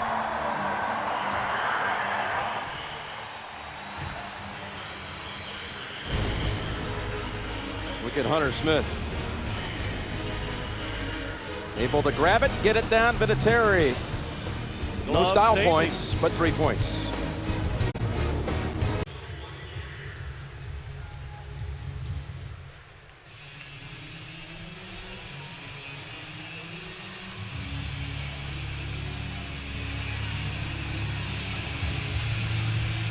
And we're back here at Dolphin Stadium. Jim Nantz with Phil Simms. Seems like it's been forever since we saw that Chicago offense. The last 24 offensive plays run in this game, 23 of them by the Colts. And on real time, when you talk about an extended halftime, as always at the Super Bowl, they run one play, the Bears, in the last 50 minutes. And that's Gilmore picking up the short kick. Keahu tackles him at the 33. So Grossman will wait a little longer to take the field for the first time in the second half. Thursday on CBS, the battles are more fierce, the terrain more treacherous, the stakes are higher than ever. The new edition of Survivor premieres Survivor Fiji Thursday at 8/7 Central here on America's #1 network. Now we've gone back actually and timed it to the second, and we're talking now 56 minutes since their last snap, which they fumbled. This one a clean handle, and Grossman gets the completion. Jones the first down. How about sitting out that long? It really is tough, and it's tough. You know, I listened to everybody talk about our pregame show about Rex Grossman in the first half. And, you know, when you're not given the opportunity, and when you're asked to play quarterback the way he is playing today for the Chicago Bears, it's tough. You can't get in rhythm. You're not part of it. So maybe they will open up the offense here in the second half. And on first down, it's over to Muhammad, who falls about a yard shy of the first Marvin Jackson on the coverage. That first down picked up by Jones. The previous play was the Bears' first down. There it is, in almost 2 full quarters. Yeah, you know, and it's, listen, Jim, the Bears, they love to throw it deep. The one thing the Colts have not, the one really good thing the Colts defense has done this year, they have not given up big passes. So if you want to move it, look for the short guy and throw it to him. You saw 28 of the Colts defending. Marlon Jackson's in for Nick Harper, who's out. And Grossman slips as he felt the pressure from Anthony McFarland, who will get credit for the sack. And once they saw the running back go out of the backfield, oh, what a spin move on the inside by Anthony McFarland. Over Garza, the right guard. He just tripped. Yeah, he did, but it didn't matter. He was going to get run down anyway, Jim. Loses 11. They go from 2nd and 1 to 3rd and 12. The defensive line of the Indianapolis Colts, they've learned from Dwight Freeney. They all know how to hit and spin. Even the inside players get it done. That's the first sack of the night, and Grossman again can't find the handle. And now the second sack of the evening. Brock and Mathis touch him down, but Grossman again in these slippery conditions having a hard time. Let's watch the snap. Well, that time again, it did look like it hit the top hand, but it was almost like it was pulled out. And the best thing you could say about the Bears' offensive series there is it didn't result in a turnover. And to think they had it 2nd down and 1. Wow. Another loss of 11. Defense can't wait for the TV timeout. Maynard to Wilkins at the 24. And out to about the 35. Looked like Australian rules football there for a moment. Colts coming back out. And once again, vote for the Cadillac Super Bowl MVP in the 4th quarter. Texting the player's first and last name 99777 from your wireless device, or vote online, superbowl.com. Rhodes gets to handle the running back role for this series. How about Addai? He has 10 catches in this game, which is one off the Super Bowl record, 11 by Deion Branch. And Jerry Rice also had 11, Dan Ross as well. And underneath goes Rhodes. Makes another move to get past Harris. And Tillman finally comes from behind at the 28. He first broke the tackle of Hunter Hillenmeyer. Goes for 36 yards. Well, the Chicago Bears go into a defense that is meant to stop the run. They get the extra guys up near the line of scrimmage, and they lose their discipline. They get out of their lanes, and that always, when you have big runs, the running back has to help out the blockers, and that's what Rhodes did that time. Hillenmeyer misses him, and he picks up a lot of extra yards. A first down at the 28 of the Bears. They come back with it again. Squeeze in between the right tackle and right guard. Looked like a face mask, and there is a flag. That one gains 8 and more coming. What a running game the Colts are showing here today. Well, how about Rhodes? He had a brilliant first half, particularly the touchdown drive that put him ahead. But he has been such a second-half force in the postseason. Personal foul, grabbing the face mask, defense number 38. This penalty will be assessed after the distance from the goal.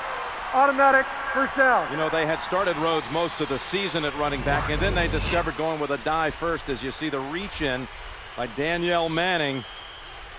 They discovered that Rhodes is just more comfortable coming in off the bench like he used to do when he would occasionally spell Edger and James. Yeah, great sixth man. John Havlicek, there he is. Well, something like that. I know what you're saying. Yeah, it is good. It's nice when you have two good running backs who are both comfortable with their spot on the team. Rhodes has 70 yards, Addai 63 on the ground. Manning lofting it to the end zone, and what a catch by Reggie Wayne, but I believe he's out. And they rule him out. Tillman on the coverage. I don't have the official numbers in front of me, but I would say this. The Chicago Bear defense has come on blitzes. That's what they do this time. They blitz Peyton Manning, and Peyton Manning's numbers against the blitzes are not very good. So I just go, why aren't you doing it more? Boy, nice catch. Good throw by Peyton Manning. Just not enough space out there for Reggie Wayne. It's second and goal right at the 10. They're getting no pass rush with the front four. Looks left, goes center, and Clark unable to hold on to it. Broken up by Lance Briggs. Dallas Clark, the self-described overachiever, who's been a part of so much of this postseason success this year. 14-1 when Clark's in the game. Manning looking for a call there. Oh, yeah, it's not just good play by Lance Briggs. Hard to throw it underneath sometimes when you're down near the goal line. They don't have to retreat as far. And they close the deal inside the 20. They have failed to so far 3 times in this game. The Bears are playing it safe. They should be able to stop them short of the goal line. And they'll try to run for it. It's Rhodes coming up about 2-3 yards short. Again, it's Manning who comes up to make the hit. And how about the play call, Jim? Yeah, what did you think? Back well, you know, it just shows you how they've changed. It's not all about Peyton Manning. And there's a good chance that Rhodes is going to get in the end zone. Just a nice tackle down the field. Stops him, but it caught him off guard. You were not going to throw it in against the so-called umbrella defense. You don't give Reggie Wayne credit for the tackle, do you? He's like he got in the way just a bit that time, trying to go down there and find someone to block. 20-yard try coming up. And Vinatieri makes this one as well, and he is hit after the kick. And they've got a flag. Todd Johnson came in, and Vinatieri took a tumble. Running in the kicker or personal foul, big difference.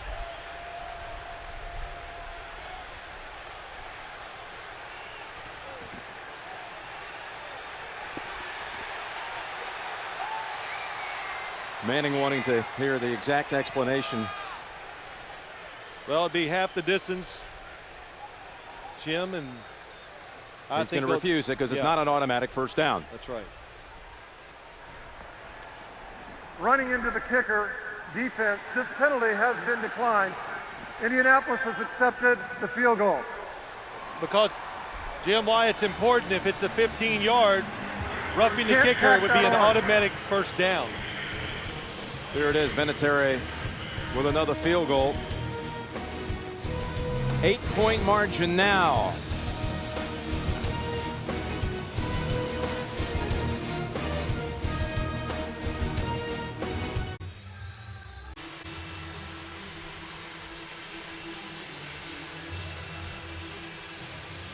They'll feel the Bears very fortunate to be down in only one possession game. Some of the aerial views that you're seeing right here from Budweiser as total play count now 63-23. The Colts in 5 red zone possessions inside the 20, that would be only 1 touchdown. And again, trying to play keep away from Hester sets up the Bears outside of the 40, and a flag on the back end of it. That was John Gilmore running with it. Backup tight end.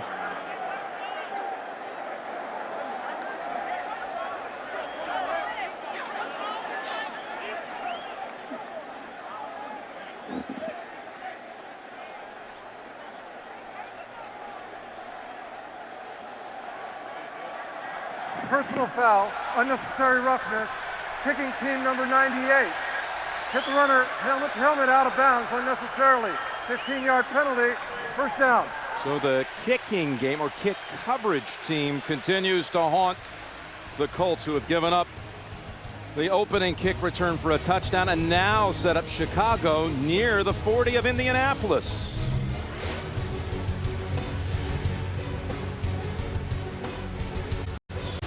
We are back here at Dolphin Stadium, and for the first time tonight, the Bears will start a series on a short field.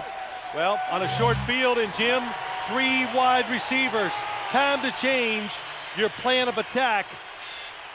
And that's what, at least spread the field, make them play more space. A meager 4 first downs for the night as Jones gets near another one till Mathis is able to hold on to him. And that's what you do. 3 wide receivers, you spread out the defensive players, you get rid of some of the speed, and you change how they play you. When you spread them out, it does create more running room for the running back. The Bears have been dominated, but they're only 32 yards away from going in for a touchdown. And, well, would they go for a tying 2-point try at that point? Who knows? We'll see. It's Jones cutting to the outside and able to stiff arm enough to pick up the first. That was Brackett trying to run down the line with him, and Jones picks up Chicago's 5th first down of the evening. You know, Jim, it's time for this Bears offense to change up. What you've been doing is not working. Trying to be very base and simple. Give them a lot of different looks. The Colts even said, they even told us, the Bears, the way they play offense, it's built perfectly for our defense to play against it. Here they are, different formations. Spread them out again. It's first down from the 28. Grossman down the middle, and dangerous throw looking for Rashid Davis. That pressure coming in on the quarterback from Raheem Brock. Well, they're trying to go down the field, try to throw the inside seam, and that's what happens against this defense. Watch them go down the field. You're going to see 4 guys. Rex Grossman just watching his safety, stays in the middle. He looks one way, got him moving, but nobody's open. And again, that's a secondary that's without Nick Harper on the sideline on crutches with that ankle sprain. And second down, Jones. Good sure-handed tackle there by Brackett. And there's Harper, who started the game, had been questionable for the last 2 weeks since being injured in the pile in that game against New England when the ball squirted out and was recovered by Logan Mankins for a touchdown for New England. Well, I think you heard Tony Dungy say in the pregame and to us, he'll just go as long as he can. A big 3rd and 7 coming up inside of 2 minutes to go in the 3rd. Be careful of the snap. They've had trouble in these situations. Straight back, Grossman, pressure, bounces away. Now looking for any place to hide. Able to throw it in time, then almost picked off. Desmond Clark saved the interception. Jason David so agonizingly close. How about that recovery? Good job by Rex Grossman. Moving in the pocket. He did 2 things he said he was going to do. He stepped up and he kept 2 hands on the football to keep him from fumbling. But you think the receiver's open down the field, you throw it. No, he's not. 2 defenders right there. This will bring out Robbie Gould for a 44-yard field goal attempt. The NFC Pro Bowl kicker, wearing that number 9 that was worn by Jim McMahon the last time the Bears were in a Super Bowl. Gould, as he has been virtually all season long, Good again. I tell you, every time you watch Gold kick a field goal, Jim, you must see it every week when you cover golf. It's a little right to left, and most of the time it's right down the middle. A controlled draw, I guess you would call it. Yeah, he was a player who was mentored some 18 months ago in camp with the New England Patriots by Adam Vinatieri. He was competing there, and the Patriots special teams coach, Brad Seeley, converted him from a 3-step kicker, which he was at Penn State, to a 2-step kicker. They had to cut him. They had Vinatieri, but Vinatieri even called him after he hit the game winner in the divisional round against Seattle in overtime. Well, you know, nowadays, as you watch NFL games, you're almost surprised when you see field goal kickers miss one. They've become so good and so proficient at what they do. It's kind of taking a little fun out of it, you know? Yeah. Well, you want to see a little miss, kick it really bad. Not really. You're not rooting against these guys, No, right? I would not, no. Because they play the one position, I believe, on the field where pressure really can get to you.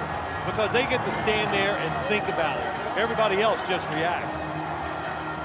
So the Bears aided by the personal foul call and the short kick, which came back to cost the Colts. And the Bears able to add 3 points on the board as Wilkins is ridden down and out of bounds by Daniel Manning, where he's everywhere it seems.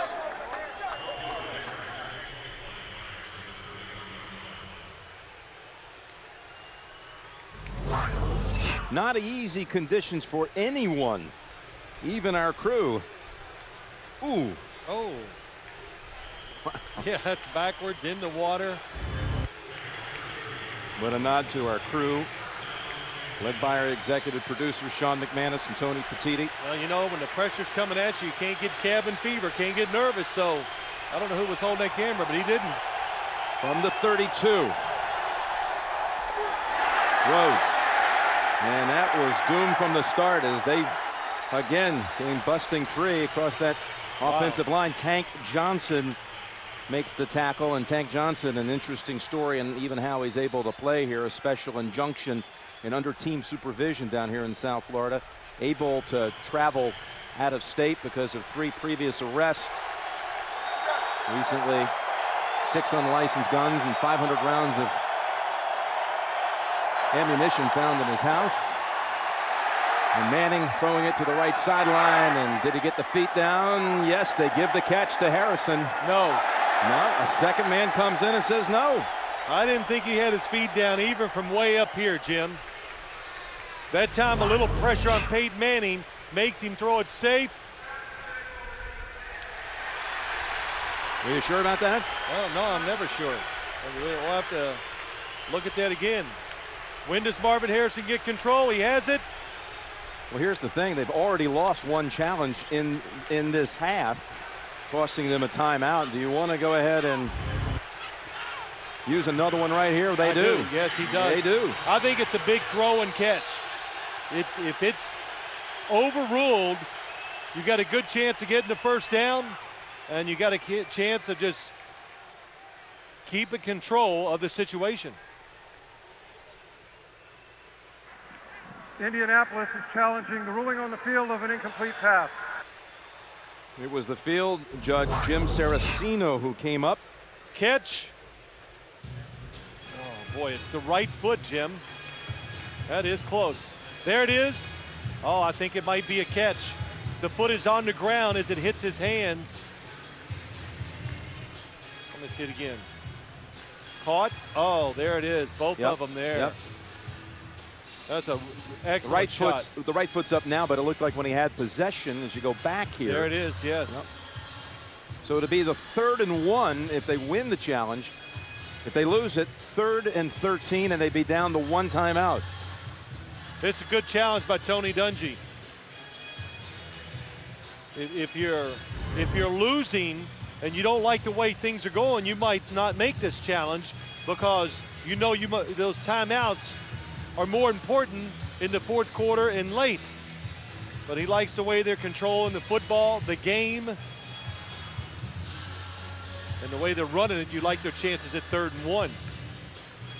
Tony Dungy trying to become just the 3rd man to ever win a Super Bowl as a player and coach. Tom Flores and Mike Ditka, the only two to ever pull off that achievement.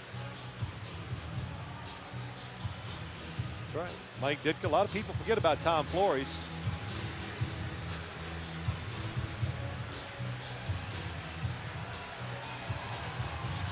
Tony Carini has made up his mind. After reviewing the play, the receiver had 2 feet on the ground during possession and maintained possession of the ball. Therefore, it is a catch. It will be 3rd down with 2 yards to gain at the 40-yard line. Indianapolis will not be charged with a timeout. We'll call it 3rd and a short 2 as they win this reversal. Yeah, and Tony Carini does not waste any time in making this call. Good shot, possession, both feet on the ground. And the high school history teacher doesn't waffle. You know, he got over there and got it done. La Mirada, California, talking about Tony Carini.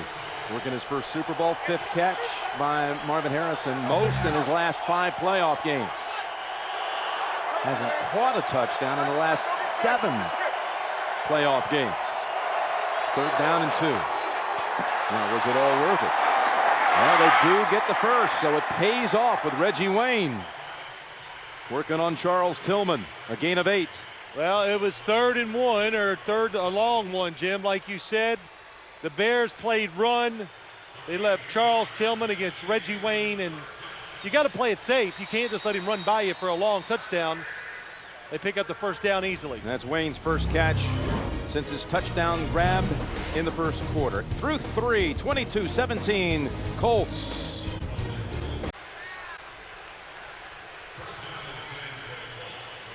One quarter left at Dolphin Stadium. Which franchise will earn a second Lombardi trophy? 66 plays by the Colts. I think 2 weeks ago it was 86. Those are unbelievable numbers in the NFL. On first down, that's a gain of about 2 for Rhodes.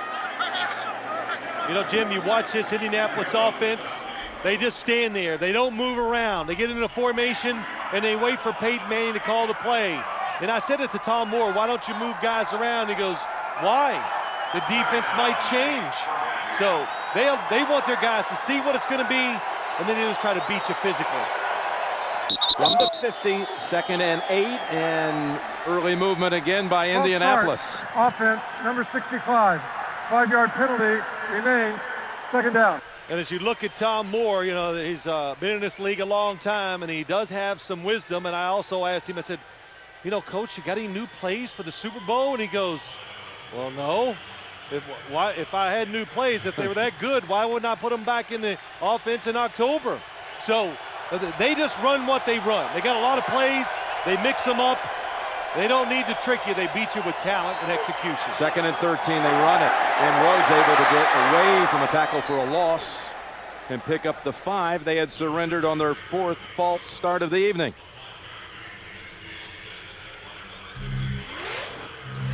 Now the Colts running backs, look at that, combining for 145 yards. Timeout called by the Bears. They weren't ready. Manning was up to the line awfully quick. You don't think as well when you're tired.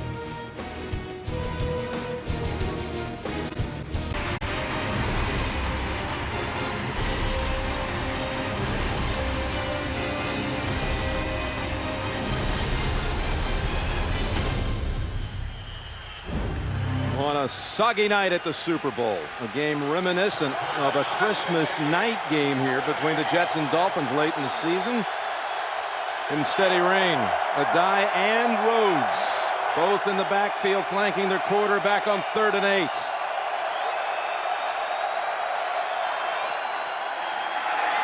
Manning with pressure, able to unload and incomplete. What a hit they put on Marvin Harrison. What a hit on Marvin Harrison. Pressure on Peyton Manning. They're all over his feet. He's looking left and not really able to power the football down the field. It hangs a little bit. And the defenders, boy, Marvin Harrison caught his leg underneath him. And that's twice Vasher has been able to reach in and take away an apparent catch by Harrison. And Harrison, gimpy, walking off the field. I tell you, it's amazing to think how one-sided the game has been. Number of plays, total yards, and Chicago could still win this game. They could return this punt and be ahead. You're right.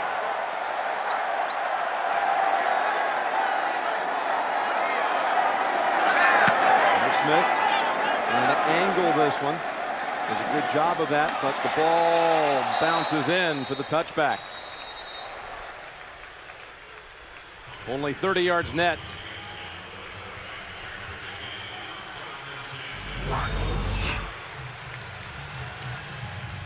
His right leg got wickedly twisted. Just everything, the leg, the up around the hip area, and it's, you know, Marvin Harrison has just had incredible endurance, stays on the field, he takes so few hits, and he's limber, so he's able to overcome tough positions like that. Trying to walk it off. And first down, Jones gets past the line and into the secondary. Finally a flag, and Brackett and Bethea brought him down. Fred Miller was the one who sealed that right side. Holding, offense, number 76, 10-yard penalty, repeat first down. So it's called on John Tate, and that's a big one. Let's get a report from Steve Tasker on the Indianapolis sideline. Well, Jim, Marvin Harrison came off, and obviously he had the entire training staff looking at him. They were very concerned about their star wide receiver. He sat down, he saw the guy standing around him. He refused it. He got up and started walking away, would not even talk to him. There's no way he's going to let that injured leg stop him from coming back in the ball game. It's interesting. Vasher, thank you, Steve, had talked about how it seems like Harrison never gets hit. Yes. In our meetings with him, how he's always able to avoid contact, but not on that one. First and 20. They'll go to the ground again. And smack near the 15. That's Thomas Jones on the carry. And the Pro Bowl, the very best of the NFL, the season-ending celebration presented by State Farm, coming up next Saturday on CBS at 6 Eastern Time. Well, Chicago showing patience, staying with the running game. But now they're back into a spread formation, so you have to think it's either a draw or a pass by Rex Grossman. Second and 14, looking pass, looking long down the middle, and it's plucked out of the air by Muhammad. And Moose, they all chant out here. The rather sizable throng from Chicago making their way here to Dolphin Stadium. Yeah, it's a nice job outside. Muhammad comes underneath. That's where you want to try to attack this Indianapolis pass defense. Not just a couple of yards short, not deep. Right in between, 10 to 15 yards down the field. That's where the holes are. The question is, can you protect the quarterback long enough? Picks up 21 and a first. Grossman. Look out here, he's intercepted. Picked off by Kelvin Hayden. And Hayden still running inside the 20, and Hayden may run it back all the way. He does! Kelvin Hayden.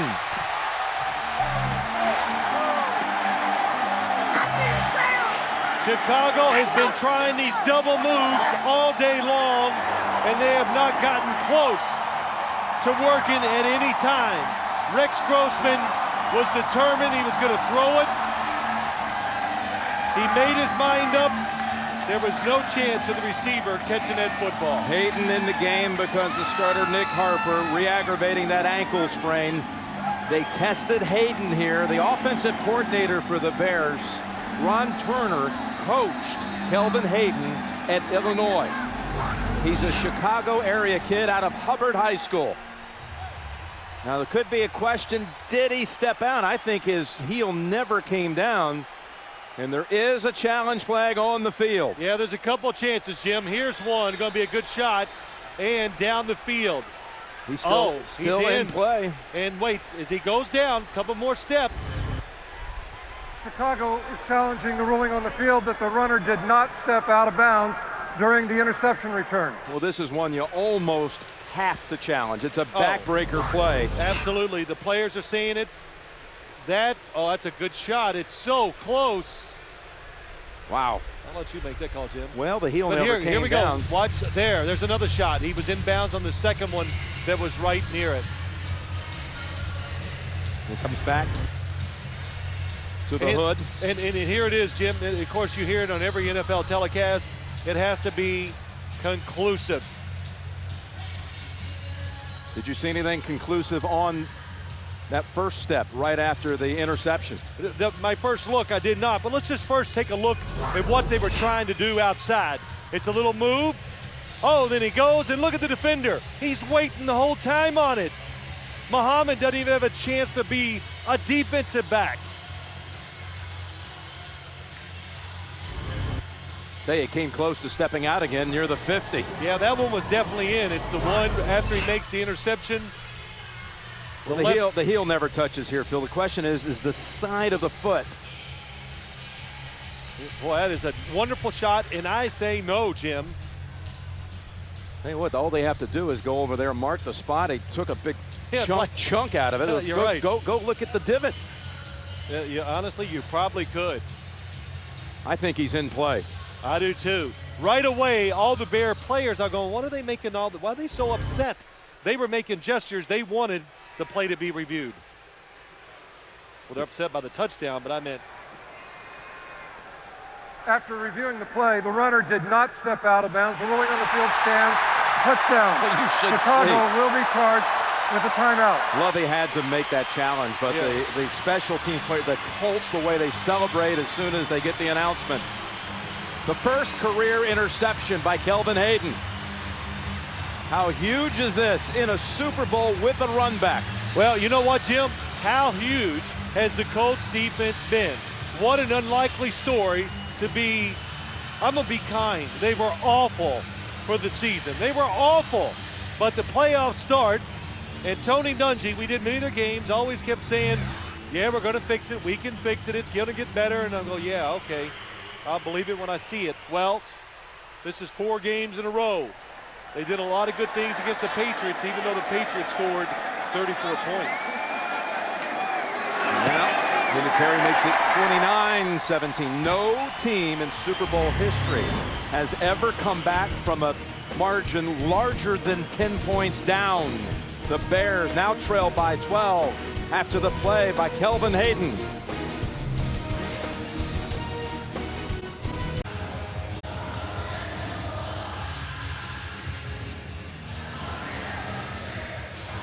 When FBI profilers go inside criminal minds, there's no telling what they'll find, and see why critics call Criminal Minds TV's hottest drama.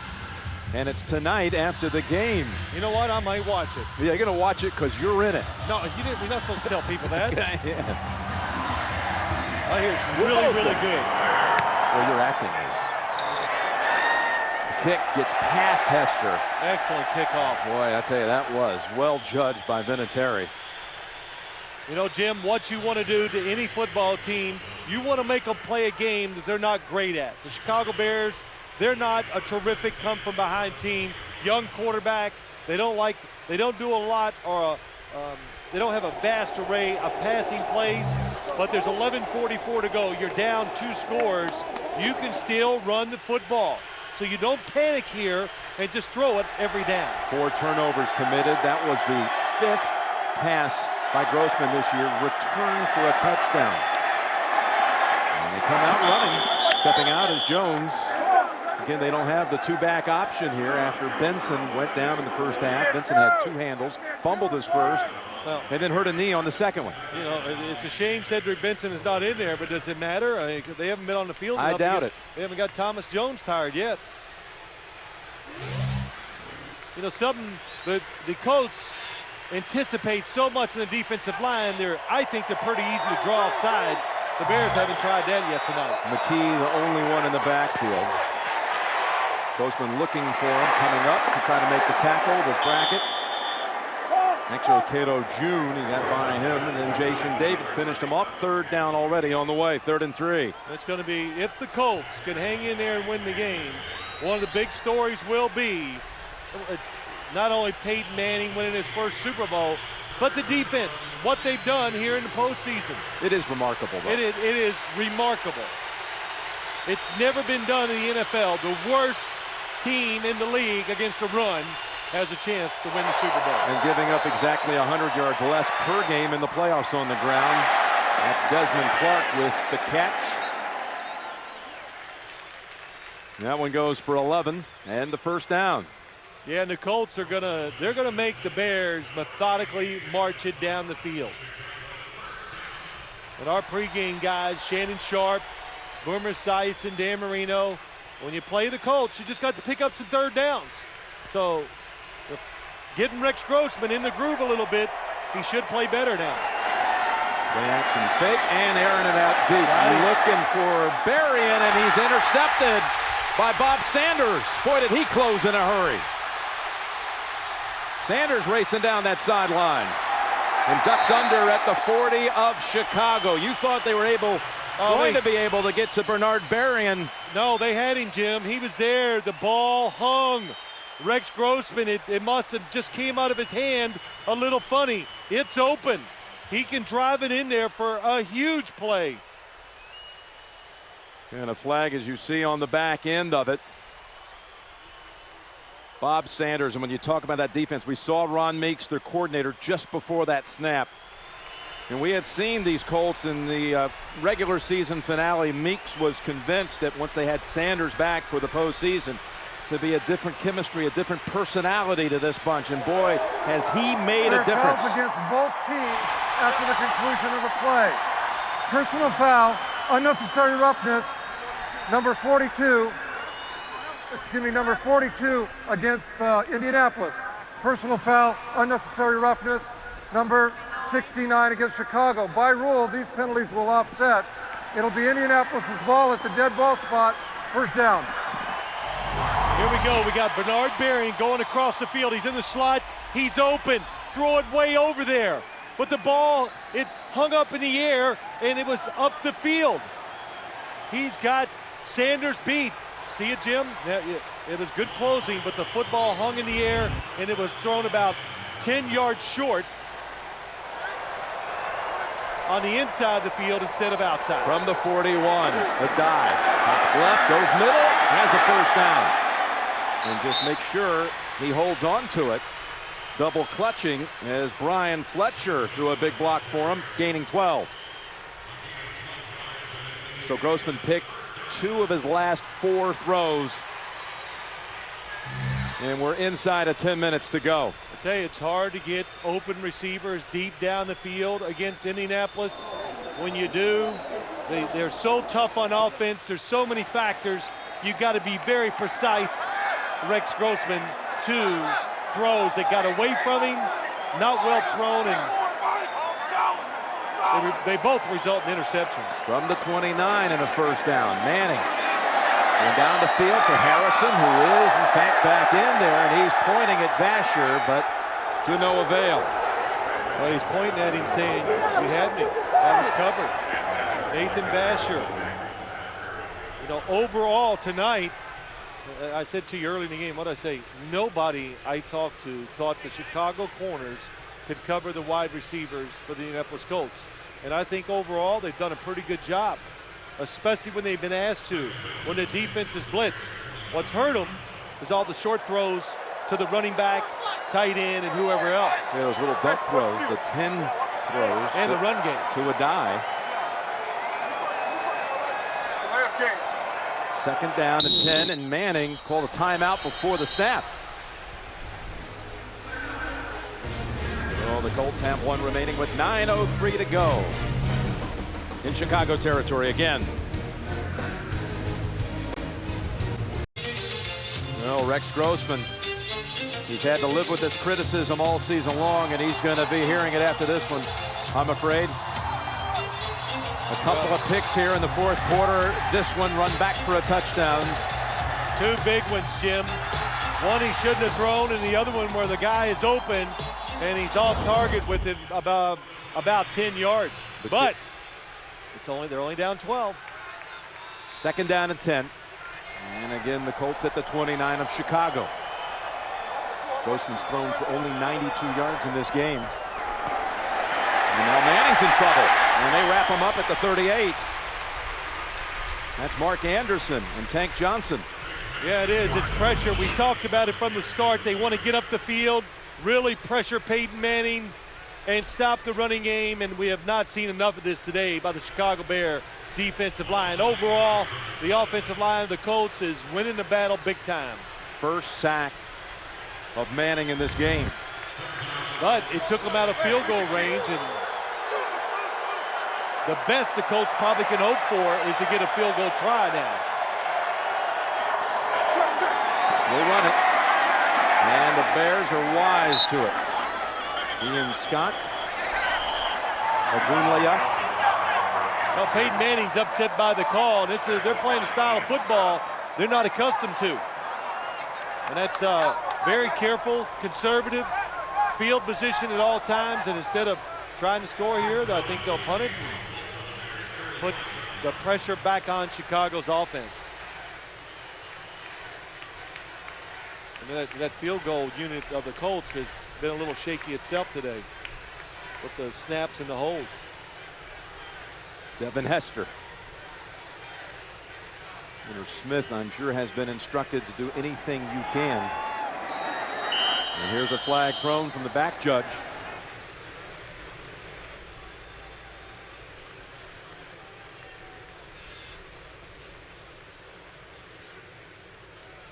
Perry Paganelli throwing that flag, working this game with his brother Carl. First set of brothers to ever work Delay a Super Bowl. Offense, 5-yard penalty, remains 4th down.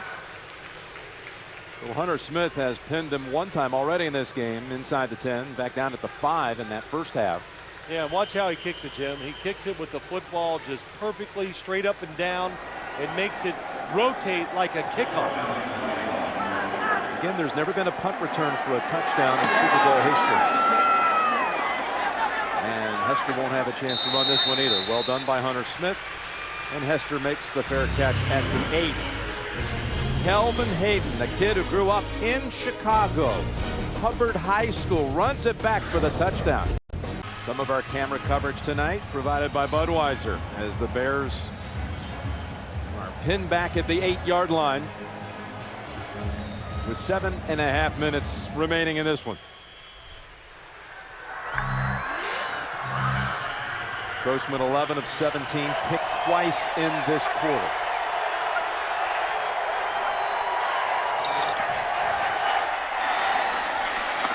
Ball right back into the arms of Clark. Oh, and that was Hayden up in the area again. That football was tipped at the line of scrimmage, juggled by Clark, and still caught.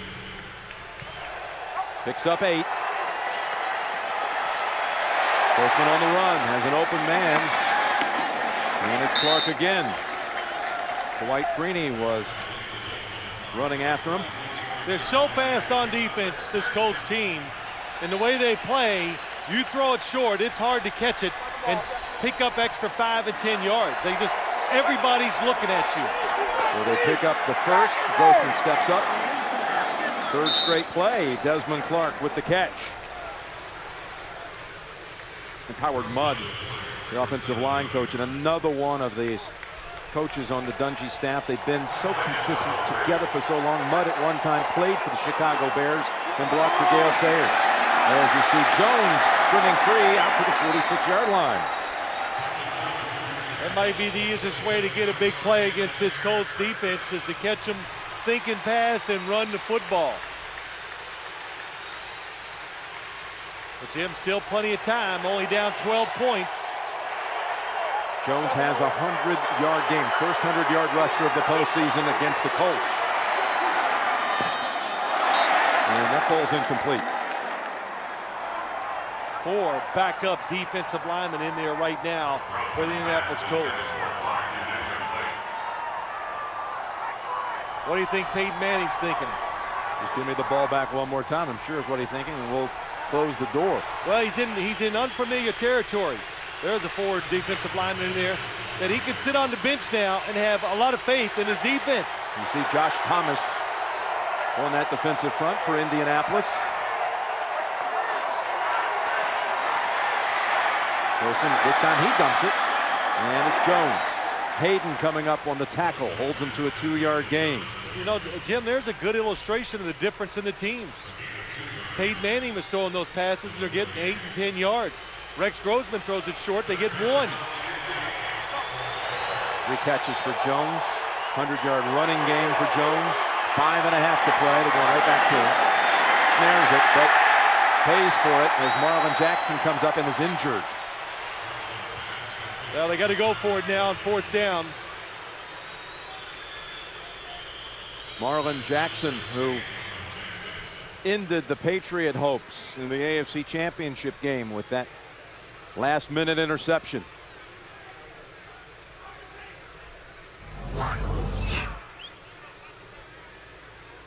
Watch his shoulder.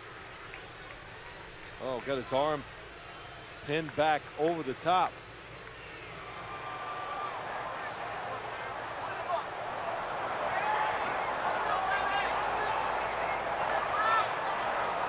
So often now, defenses, everybody's taught, hustle to the football. You do hustle to the football, and a lot of times you get beat up because your teammates end up running into you. And they help him up. Lovie Smith telling us that Tony Dungy gave me my chance. Eventually, he was joking, deserves a Super Bowl ring. As they were coming in here, these two friends, in pursuit of the same thing. He was on that staff, coordinator with the Rams. Putting Big Sandy, Texas on the map with his brilliant coaching job in Chicago. 4th and 9 on the way. Jim just talking about the coaches, 2 of them that never raised their voices ever. Grossman firing for the first and gets it. Ball pops out. Picked up. Now they call it incomplete. Whistle dead. That's Bethea who picked it up. Giordano had just come in as they countered the 5-receiver formation for Chicago. Brought in Giordano, who'd been special teams all night long. Well, good movement by Rex Grossman. Clark stops and goes the other way, but we just talked about it. When you play a defense where everybody's watching the quarterback, you see the football thrown, and you can just run to it. And Desmond Clark has no idea he's about to be unloaded on by Giordano. So the Colts take over on downs with 5:05 remaining.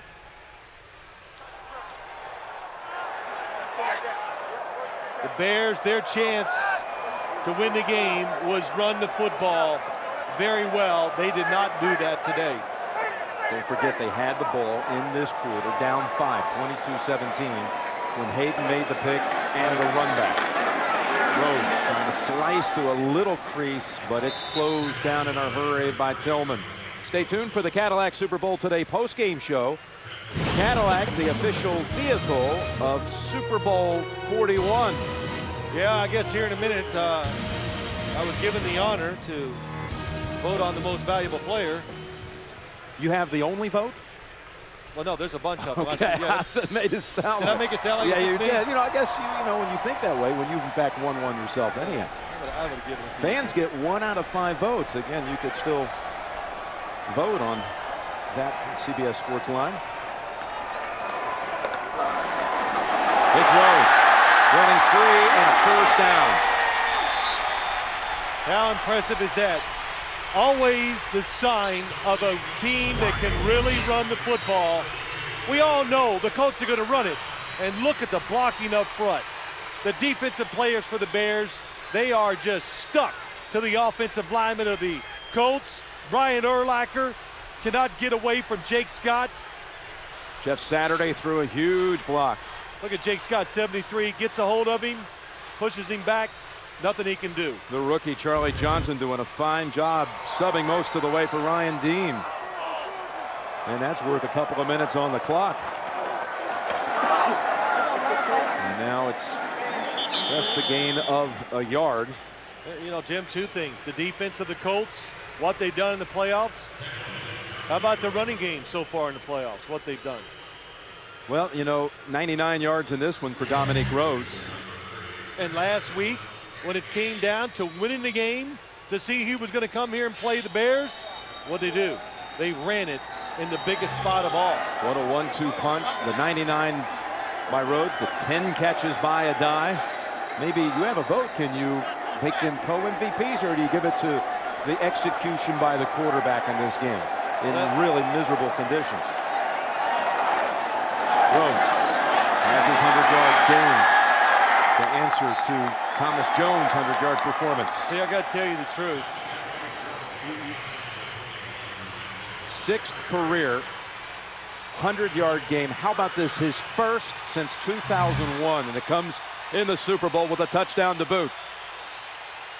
Stay tuned, as the winner of the first ever Super Bowl ad contest will have their commercial appear at the 2-minute warning. You can read about how it happened and watch the commercial itself on NFL.com.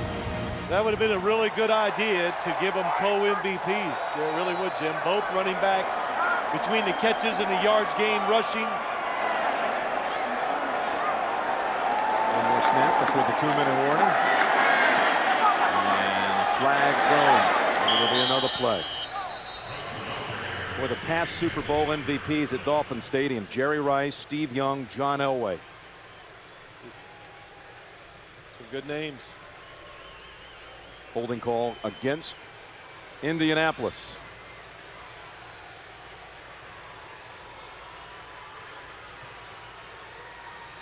Tony Dungy on his way to becoming the third. Offense number 65. The third to win a Super Bowl as a player and a coach. Joining Tom Flores and Mike Ditka. We discussed that earlier here in Miami in Super Bowl 13. Dungy actually forced a turnover of his own, much like his defense has done tonight. Forced a fumble on a kick return. Was actually landed in the hands of Randy White. He popped it loose. Steelers recovered. On the next play, Lynn Swann caught a touchdown.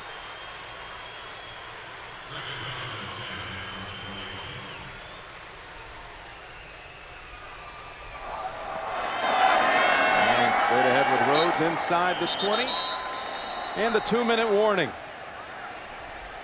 The Colts defense, so maligned all season long, coming up big in the postseason and in the Super Bowl tonight. Coming up on the Cadillac Super Bowl Today postgame show, we'll have the presentation of the Vince Lombardi Trophy to the NFL champions. JB, Dan Shannon, and Boomer look back at Super Bowl 41. It's all coming up on the Cadillac Super Bowl Today post-game show. Bob Sanders wearing that number 21, the same number his coach wore when he was in the secondary with the Steelers. And coach calling him the quarterback of that defense, and proving so again tonight. Third down, Rhodes stormed under there for no gain. Bears call a timeout. That is their last. Talking to Tony Dungy this week, let's not forget he was fired at Tampa, where he had really built a reputation as a defensive mastermind. Comes here, shows what a true tactician as he is with this offense, and able to keep it going with the Peyton Manning system that was in place. Well, it was a perfect match. Tom Moore was running the offense. He retained him as coach. And the first day, he told us on Thursday, the first day he met with Peyton Manning came in, he was a little nervous, and Tony Dungy said, "Don't worry, I'm not changing the offense." And what he has done, but he's fine-tuned their offense. And since he's been the head coach, their turnovers and Peyton Manning's mistakes have gone down every year. Tony Dungy, ex-college quarterback, the University of Minnesota, has been said many times. Who coached him? Tom Moore, offense coordinator for the Indianapolis Colts. And worth pointing out, the day after he was fired at Tampa, Jim Irsay, owner of the Colts, called and said, "I want you to be my coach. I'll pay you anything you want." They had a phone conversation about what kind of team they wanted to build, the kind of character they wanted to have on their team, the community involvement. They're running it here on 4th down. Well, what they're doing, Jim, they're just giving the Bears, they're not going to try to kick a field goal, let it get blocked, and give them a chance to turn this game around and maybe win it. But Tony Dungy, when he walked into his team, or he does every year, he says in front of them, "Men, pay attention to me, because the way I'm talking right now is the loudest I will talk all year long." And he never raises his voice. He's never said a curse word. It is different to coach like that in the NFL. Most guys do it with fear. He does it. The players respect him so much they fear letting him down. That's the only thing they worry about. Grossman hits the target. Clark for 9 yards. They actually did hear him swear one time. Yes. Craig Kelly, their great PR man for the Colts. He's been there since they moved to Indianapolis.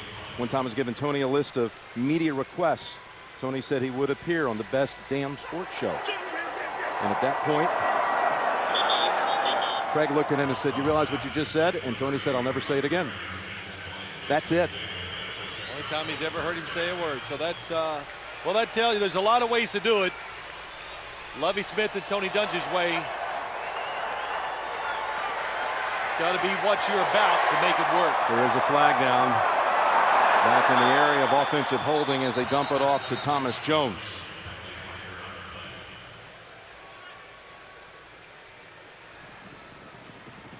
Holding, offense, number 74.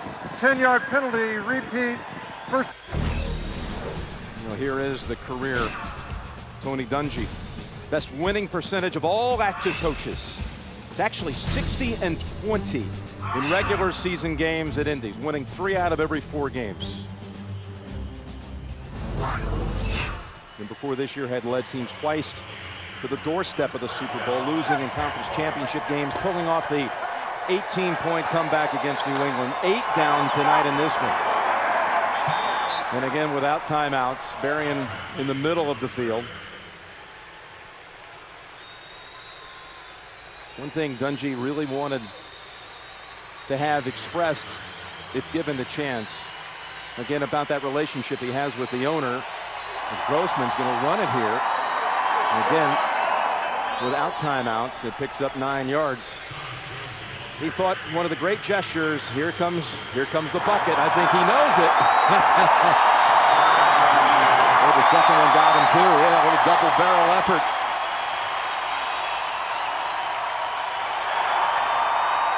The Colts brought everybody in their building to the Super Bowl and their wives. Every employee was brought down, from the cafeteria staff, janitorial staff, grounds crew. They're all here to see the Colts of Indianapolis win Super Bowl 41.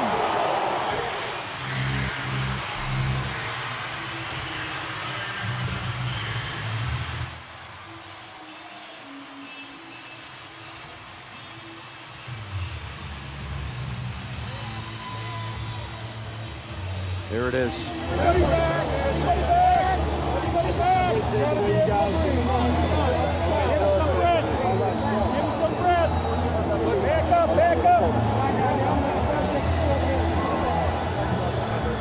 Urlacher and Manning.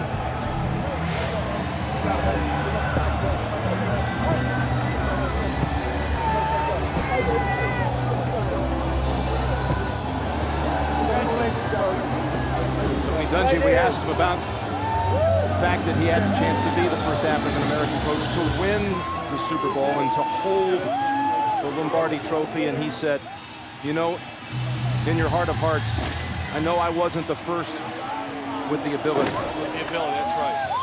Talked about men like Eddie Robinson, John Merritt, Jake Gather, Sherm Lewis, Jimmy Ray, Emmett Thomas, Lionel Taylor.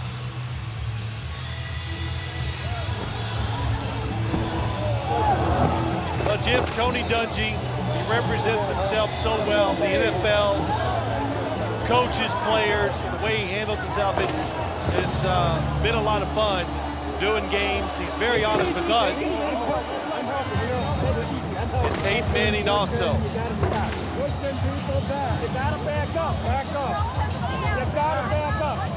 Well, think about the Colts' journey to this moment here. They had to take on Larry Johnson first game out when they couldn't stop the run all year. Then they had to go win in a hostile environment back in Baltimore. Then the comeback from 18 against New England.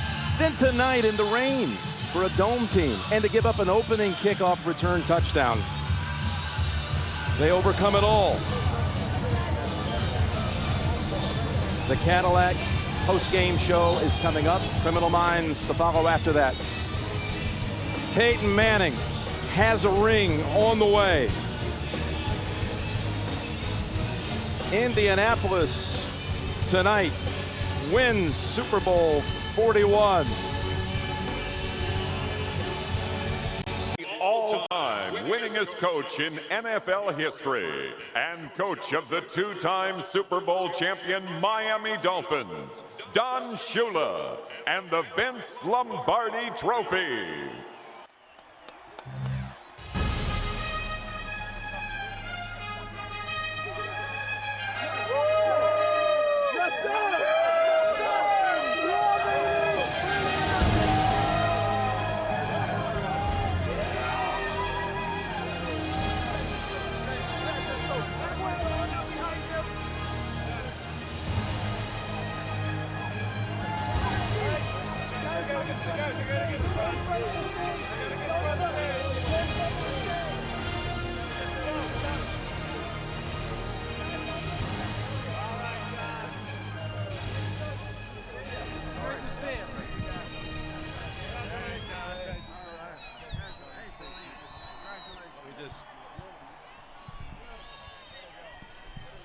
All right, ladies and gentlemen, I'm here with Commissioner Roger Goodell, and it is time for the presentation to Jim Irsay, owner of the Indianapolis Colts, of the Vince Lombardi Trophy. Thank you. Congratulations to both teams on a terrific performance tonight. This trophy represents the greatest achievement in team sports. We're proud to give this to you, Jim. Your organization deserves it.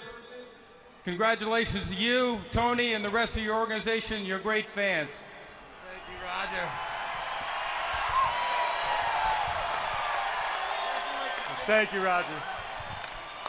Thank you so much, Commissioner. I want to start off by saying that our thoughts and prayers are with the people in Central Florida after those tornadoes, and the Colts will participate in helping and partnershiping with that tragedy down there, and our prayers are with them tonight. We don't want to forget that. Now, we're world champions. And so there's an awful lot of shine and glory, even more than last time up here. But we're giving it all to God again, because that's what got us here, is sticking together and believing that we could. And I know God has looked after us on this journey and bonded us to such a tight family. And it's just such a big congratulations to all of Indiana, the city of Indianapolis, Coach Dungy, Bill Polian, the whole organization. I'm so proud of my men right there. I love you guys so much. Love you guys.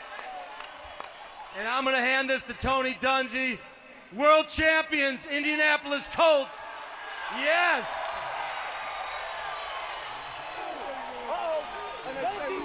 Tony, how about this performance by your team tonight?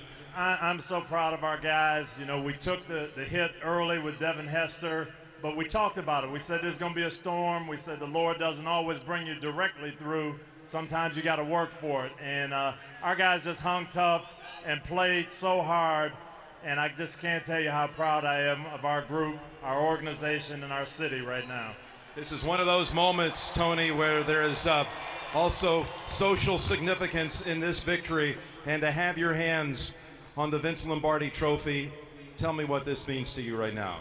I'll tell you what, I'm proud to be representing African-American coaches, to be the first African-American to win this.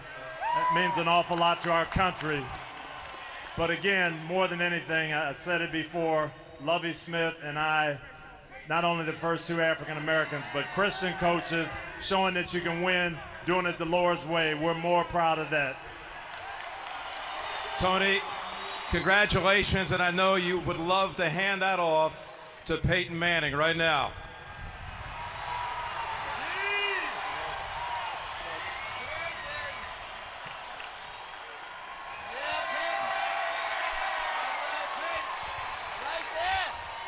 Peyton, you have been named the game's most valuable player. And I'd like you to look over here to your left, because for being the MVP of Super Bowl 41, you can take home now the 2007 limited edition Passion Red Cadillac XLR, the official vehicle of Super Bowl 41. Cadillac congratulates you, Peyton, on your outstanding achievement and for your new Cadillac, and there are your car keys. But you know, it's one of these nights where really there were so many guys on this team. Anyone on your team could have been the most valuable player, and I know no one knows that more than you. No question, Jim, and that's been our theme all year. We have won as a team. Everybody did their part. There was no panic. Nobody ever gave up. We stayed calm throughout the entire game. Truly won this championship as a team, and I'm proud to be a part of it. And lastly, just to talk about adversity, the journey for your coach, Tony Dungy, and what he had been through, even here in the last 14 months. To talk about your team in the playoffs, to go through Kansas City, to Baltimore, to come back from New England, to be down 8 here tonight. And for you to now get the coronation of winning a Super Bowl. How do you put it all into words? Well, it's hard to put it into words, but like I said, I'm just proud to be a part of the team, and we've stuck together, and we're proud to have won this championship for our leader, Coach Dungy, but everybody did their part, and it sure is a great feeling, and we're glad to bring this trophy back to Indianapolis. Congratulations to you, Peyton. Thank you, Jim. I know you want to take that trophy and share it with every one of your teammates.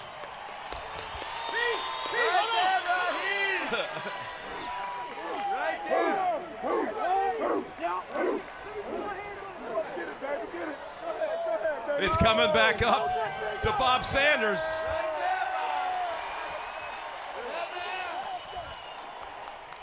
One last handoff tonight by MVP Peyton Manning. And the Colts have won Super Bowl 41. And we'll continue here on CBS in just a moment.